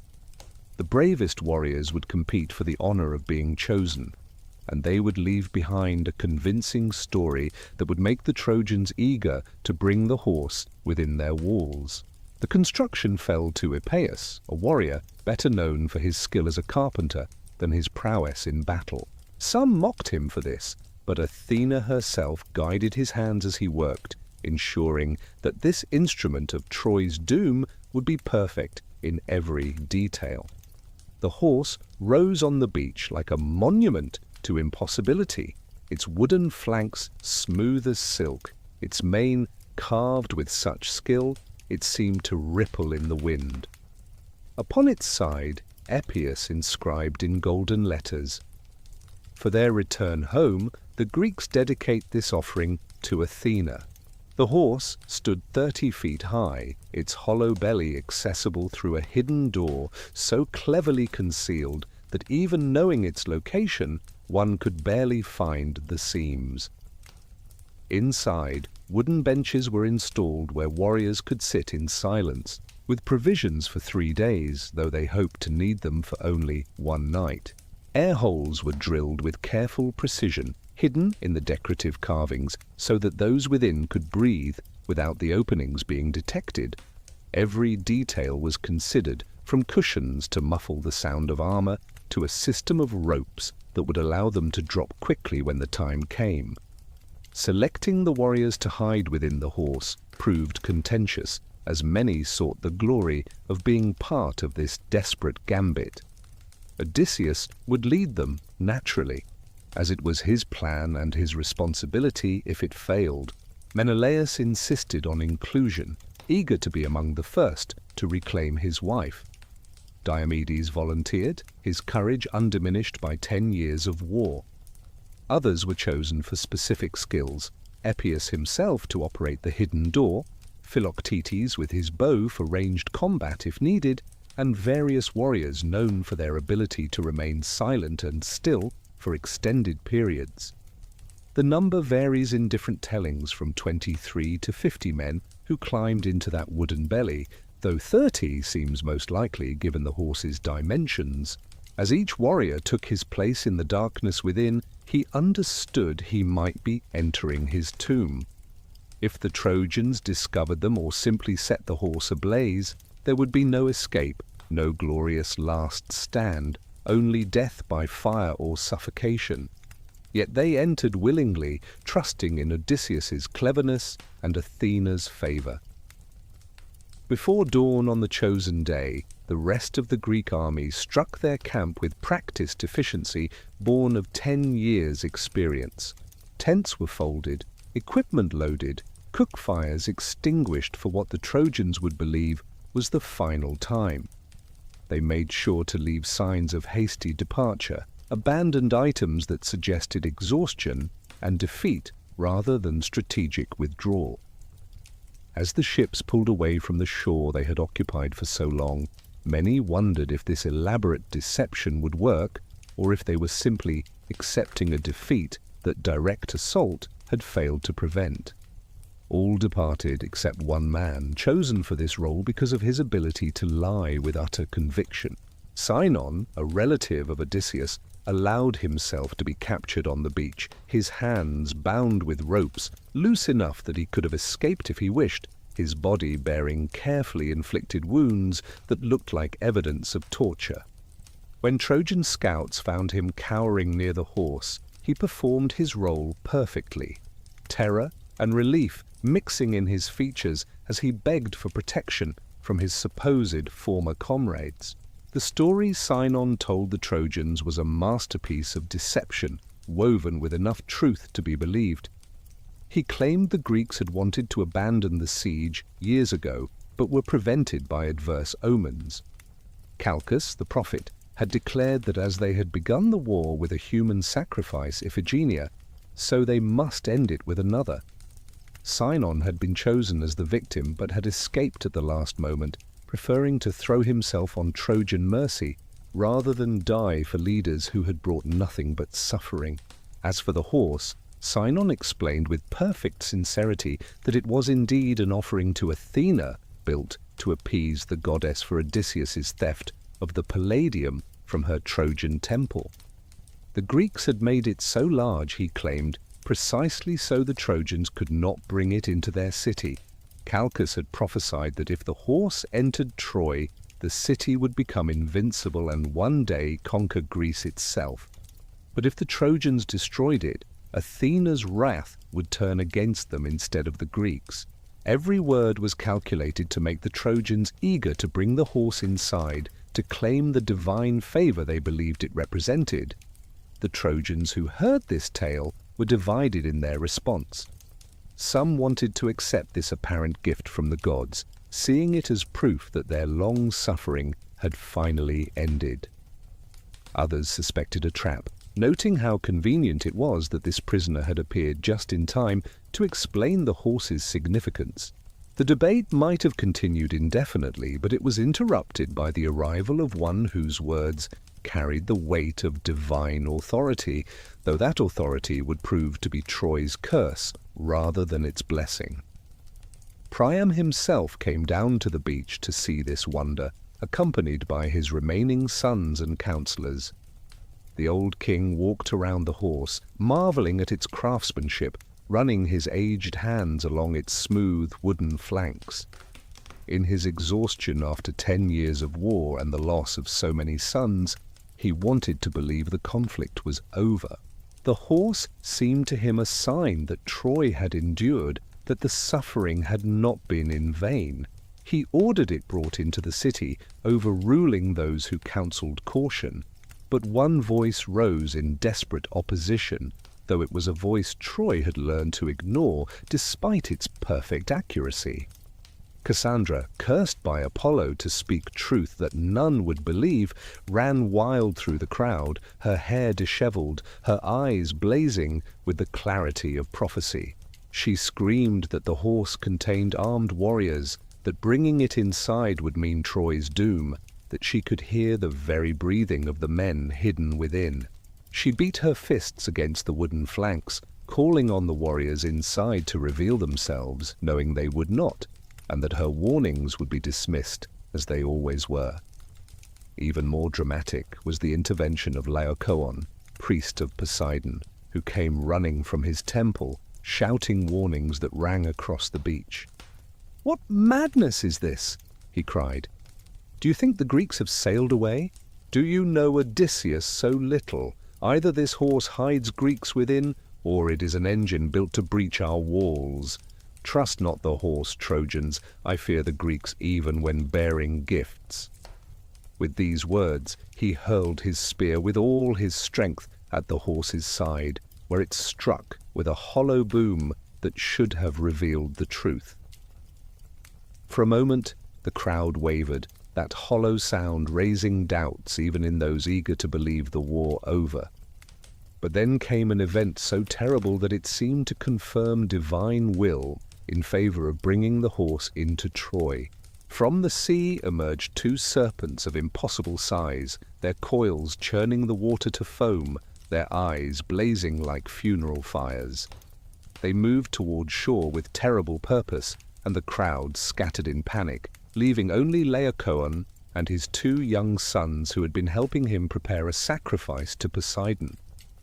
The serpents fell upon them with savage efficiency, coiling around the boys first, while their father tried desperately to save them. Laocoon's muscles, strengthened by years of sacrificial duty, meant nothing against the supernatural strength of the monsters. They crushed all 3 in their coils, the priest's death screams mixing with those of his children in a harmony of horror that would echo in the nightmares of all who witnessed it. When the deadly work was done, the serpents slithered away toward Athena's temple where they disappeared, seeming to confirm that the goddess herself had punished doubt.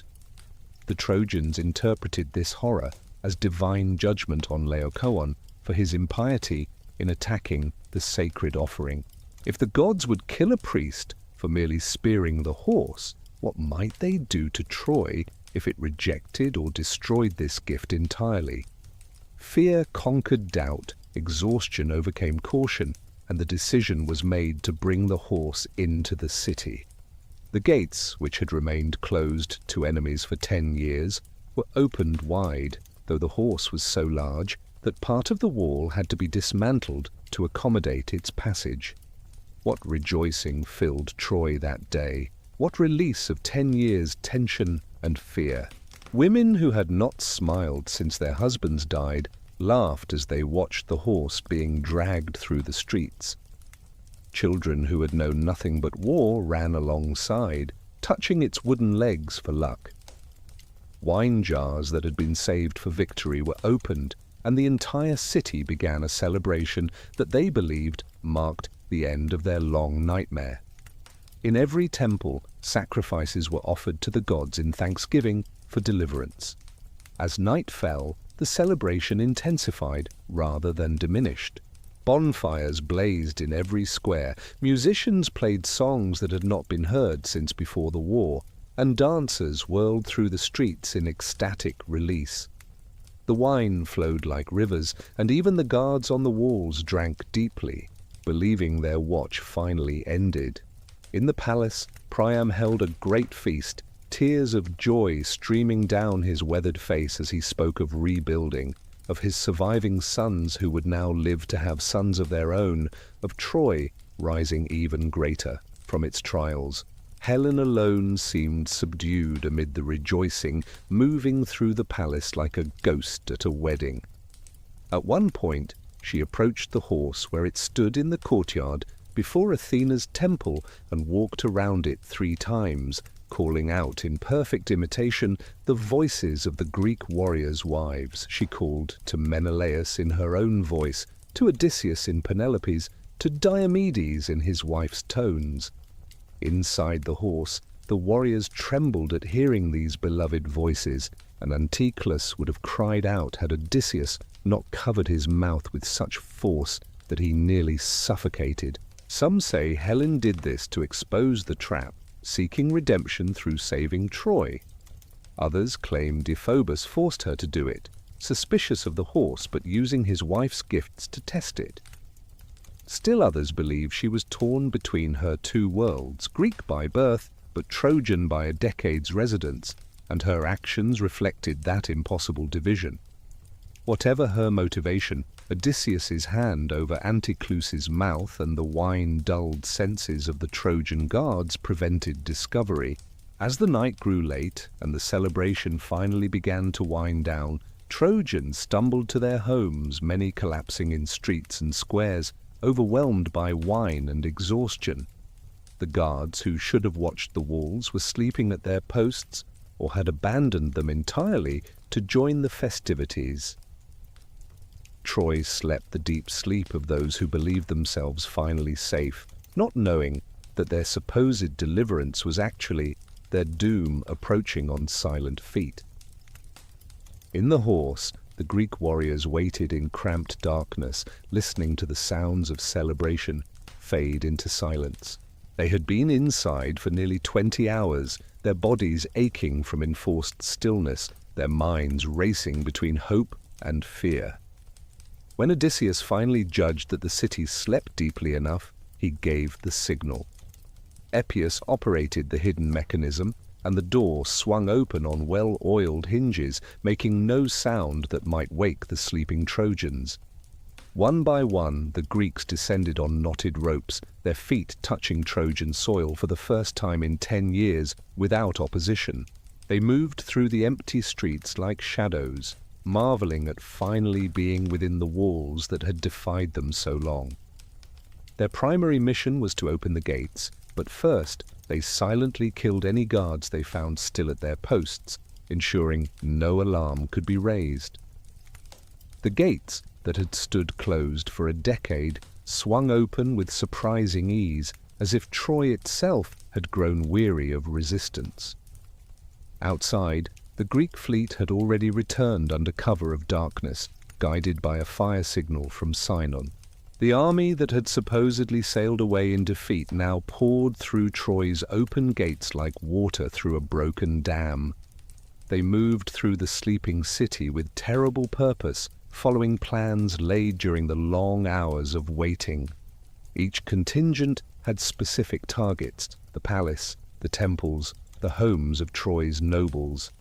By the time the first Trojans woke to realize their danger, their city was already full of enemies. The wooden horse stood in the courtyard, no longer a symbol of Greek defeat, but of Trojan destruction, its hollow belly like the empty socket of a skull's eye, witnessing the beginning of the massacre it had made possible. The greatest trick in warfare had succeeded, and Troy's fate, so long postponed by divine walls and moral courage, could no longer be avoided. The city that had stood against the greatest army ever assembled would fall not to strength, but to its own exhausted hope, brought down by the very piety that had sustained it through 10 years of siege. The screaming began just before dawn, isolated cries that merged into a chorus of terror as Troy woke to find its streets full of enemies. Greek warriors moved through the city in organized groups, some heading for the palace, others to the temples, still others spreading through the residential quarters where families had fallen asleep celebrating peace. Doors were kicked open, bronze swords did their work, and the stones that had witnessed Troy's golden age now ran red with the blood of its ending. Priam had armed himself when the first sounds of slaughter reached the palace, his aged hands struggling with armor he had not worn in years. Hecuba begged him not to go out to fight, to take sanctuary at Zeus's altar, where even the Greeks might respect divine asylum, but the old king who had lost 50 sons to this war would not hide while his city died. He moved through his palace, stepping over the bodies of servants and guards, making his way to the altar, not for safety, but for a final stand that would at least grant him a death worthy of a king. It was there that Neoptolemus found him, the son of Achilles, who had inherited his father's strength, but not his capacity for nobility. The young warrior, eager to prove himself worthy of his legendary parentage, showed no respect for age or sanctity. Some say Priam tried to fight, lifting a spear with arms that could barely hold its weight. Others claim he merely stood with dignity, accepting the fate that had been approaching since Paris brought Helen to Troy. Neoptolemus struck him down at the very altar of Zeus, spattering sacred stone with royal blood, completing the sacrilege that would haunt the Greeks in their journeys home. Throughout the city, scenes of horror multiplied beyond counting. Andromache woke to find Greek warriors in her chamber, her infant son Astyanax torn from her arms. The child, Hector's only son, represented Troy's future, and the Greeks had decided that no seed of Priam's line could be allowed to survive to seek vengeance. They carried the baby to the walls his grandfather had built, and threw him from the heights, his small body breaking on the stones below, while his mother's screams seemed to crack the very sky. Cassandra had taken refuge in Athena's temple, clinging to the wooden statue of the goddess, claiming the inviolable sanctuary that sacred law promised. But Ajax, the lesser, drunk on violence and wine, dragged her from the altar, tearing her away with such force that the statue itself toppled and broke. His assault on Apollo's former priestess in Athena's own temple was a defilement that would cost the Greeks dearly, though in that moment of Troy's agony, divine justice seemed infinitely distant. The temples that had protected Troy for generations became slaughterhouses. Priests died at their altars, their blood mixing with the sacrificial oils they had so carefully maintained. The Temple of Apollo, where Paris had once been judged capable of deciding between goddesses, saw its priests cut down mid-prayer. The sacred fires that had burned continuously since Troy's founding were extinguished by blood, their smoke replaced by the black clouds rising from burning buildings. Helen's fate in these hours remains disputed in the various tellings. Menelaus had sworn to kill his faithless wife the moment he found her, 10 years of rage fueling his determination. But when he burst into her chambers, sword raised to strike, their eyes met for the first time since that night she had fled Sparta. Some say she bared her breasts, reminding him of the body that had once been his by right. Others claim she simply stood there, beautiful and resigned, and that beauty itself was argument enough for life. The sword fell from his hand, and he led her to the ships, their reunion a mixture of love and hate, too complex for any witness to fully understand. Deiphobus, who had claimed Helen after Paris's death, was less fortunate. Menelaus and Odysseus found him in his chambers and enacted a vengeance that went beyond simple killing. They mutilated him while he lived, cutting off his ears and nose, his hands and more, leaving him to bleed out slowly while they continued their rampage through the palace. His death was perhaps the cruelest of all the royal family, punishment not just for taking Helen, but for representing Troy's refusal to return her even after Paris died. As the sun rose fully, the systematic destruction of Troy began. What could be carried was looted, gold and bronze, fine textiles and worked jewels, disappearing into Greek hands that had waited 10 years for this reward. What could not be carried was destroyed, centuries of accumulated beauty smashed in hours of thoughtless violence. The famous Trojan horses were rounded up to be distributed among the victors, their bloodlines that would improve Greek stock for generations to come. Fire was set to the palace, the flames racing through rooms where Priam had held court, where Hector had played as a child, where Paris had brought Helen that first night.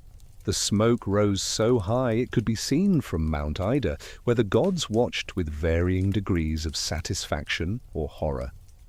The great walls themselves, built by divine hands, could not be destroyed, but everything within them was consumed. By noon, Troy was a furnace, the heat so intense that bronze melted and stones cracked. Yet not all Trojans died that day. Aeneas, son of Aphrodite and Anchises, managed what seemed impossible. Carrying his aged father on his shoulders and leading his young son Ascanius by the hand, he escaped through the chaos. Some say Aphrodite shrouded them in mist, others that the Greeks let them pass out of respect for his piety in saving his father. He led a small group of survivors through the burning city and into exile, beginning a journey that would, according to later legend, end with the founding of the lineage that would build Rome. The women who survived faced slavery, distributed among the Greek leaders like any other spoil of war. Andromache became the property of Neoptolemus, forced to serve the son of the man who had killed her husband. Hecuba was given to Odysseus, though she would not long survive her captivity. Cassandra became Agamemnon's prize, her prophetic gifts that might have saved Troy, now doomed to witness and futilely warn against the murder awaiting them both in Mycenae. As the Greeks prepared to depart with their spoils and slaves, the gods began to show their displeasure with the excessive brutality of Troy's sack. Athena, despite having supported the Greeks throughout the war, was furious at the defilement of her temple and the treatment of suppliants who had sought sanctuary. Poseidon, who had also favored the Greeks, agreed to help her punish them. The victors would find their journeys home almost as destructive as the war itself had been. The Greek fleet assembled on the beach where they had landed 10 years before, now loaded with Trojan gold instead of hopeful warriors. Behind them, Troy continued to burn, the smoke forming a pillar that seemed to support the sky itself. Some of the Greeks already felt uneasy about what they had done, the totality of the destruction beginning to seem excessive, even by the standards of warfare. But most were simply eager to return home, to see wives and children left behind a decade ago, not knowing that many would never see Greece again. The returns of the Greek heroes became stories in themselves, each journey a testament to divine displeasure with Troy's savage destruction. The fleet was scattered almost immediately by storms that Poseidon sent, driving ships apart that would never reunite.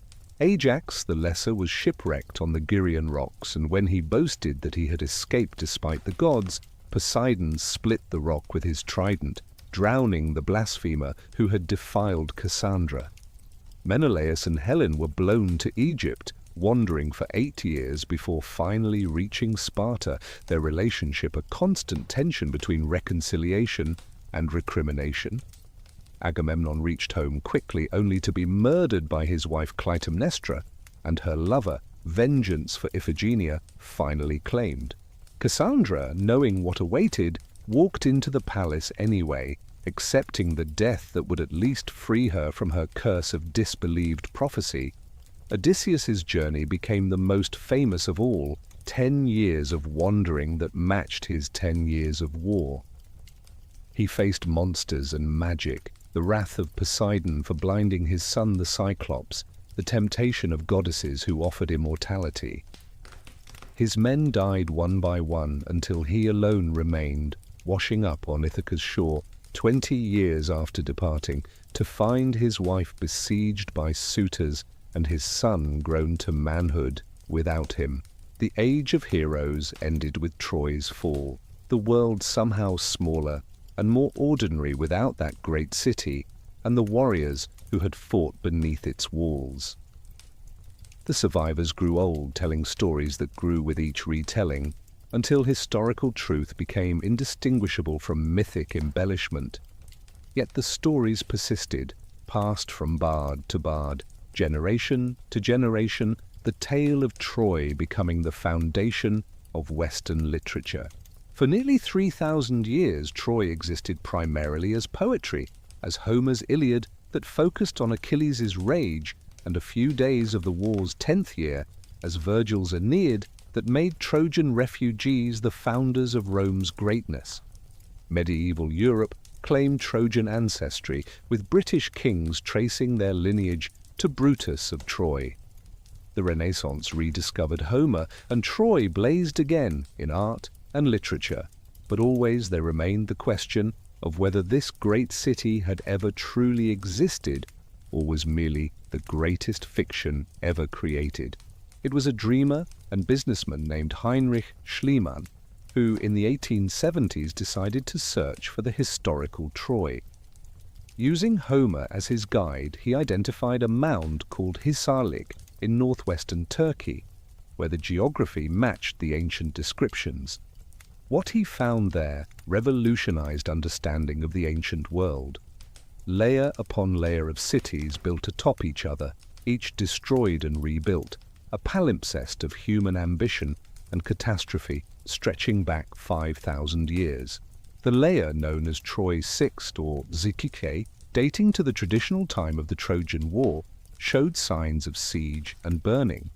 Its walls were massive, built with a sophistication that suggested great power and wealth. Evidence of trade connections spanning from the Baltic to Afghanistan confirmed Troy's position as a crucial link between Europe and Asia. The city Schliemann uncovered was smaller than Homer's Troy, its wall perhaps more limited than the epic suggested, but it was real. It had fallen to violence, and it had commanded the strategic position the legends described. Later archaeologists refined and sometimes corrected Schliemann's work, revealing the complex history of a site occupied almost continuously from 3000 BCE to 500 CE. They found evidence of earthquakes and rebuilding, of periods of prosperity and decline, of a city that had indeed controlled passage through the Dardanelles and grown wealthy from that control. The walls showed construction techniques consistent with the legend of divine assistance, their strength and sophistication remarkable for their era. What archaeology could not recover were the names and personalities that Homer had immortalized. No inscription reading, "Here fell Hector," marked the plain. No golden armor of Achilles emerged from the soil. Yet the physical evidence suggested that some great conflict had indeed occurred here in the late Bronze Age, when a confederation of Greek states might well have attacked a wealthy city that controlled vital trade routes. The myth had preserved in transformed fashion a kernel of historical truth. Modern Troy is a tourist site, its ancient stones witness to visitors who come seeking connection to the story that will not die.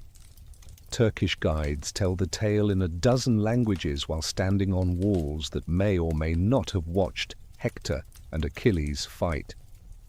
The wooden horse that now stands there is a modern reconstruction, a prop for photographs, yet it represents something eternal about human nature, the recurring truth that civilizations fall more often through their own mistakes than through enemy strength.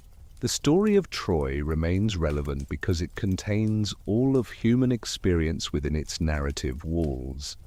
Love and war, pride and humility, the conflict between individual desire and collective responsibility, the price of honor and the cost of vengeance, all play out against the backdrop of those famous walls. Every generation finds in Troy a mirror for its own concerns, whether it be the senselessness of war, the power of beauty to destroy, or the inevitable fall of all human constructions before time and fate. In literature, Troy continues to generate new interpretations. Feminist retellings give voice to the women, Cassandra and Andromache, Briseis and Penthesilea, whose stories were marginalized in the heroic narrative. Post-colonial readings examine the destruction of a great eastern city by Western invaders. Modern warfare, with its sieges and technological deceptions, finds echoes in the Greek struggle against Troy's walls. The wooden horse has become a metaphor for any disguised threat, giving its name to computer viruses that breach defenses through deception. The archaeological site at Hisarlik reminds us that beneath every myth lies some foundation of truth, however transformed. The stones that tourists photograph are not the same stones that Priam touched, yet they occupy the same space, bearing witness to the same human struggles that made Troy's story eternal.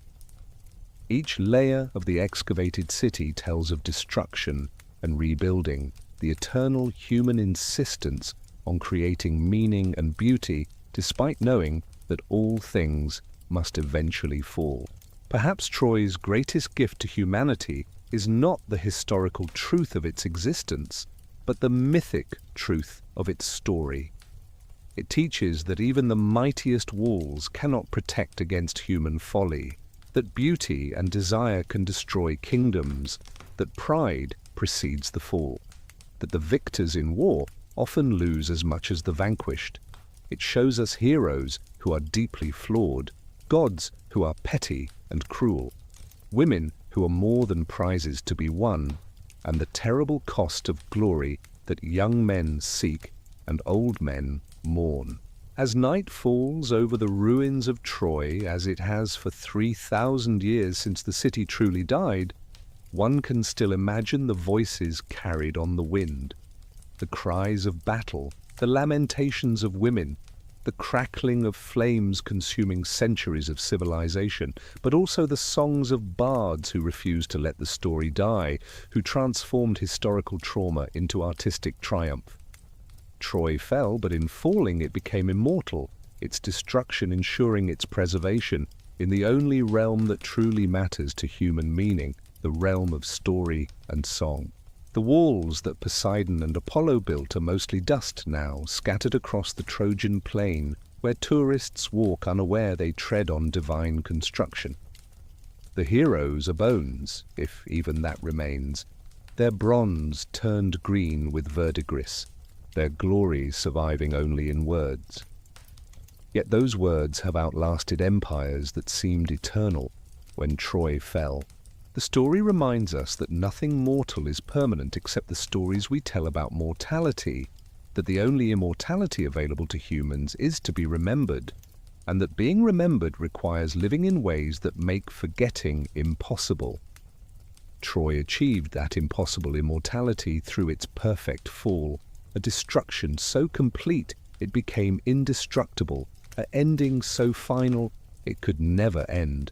Every time the story is told, the walls rise again, Hector and Achilles fight again, the wooden horse rolls through the gates again, and the city burns again, forever falling, forever standing, the eternal city that exists now only in the imagination, but rules there with a power greater than any earthly kingdom ever possessed.